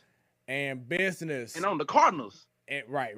And business just picked up. And once again, happy opening day eve. Baseball on the way. In the next few hours, it's going down. Y'all have a good one. And like I always say, we out. Right. We out. Ba-da-da-da-da-bump.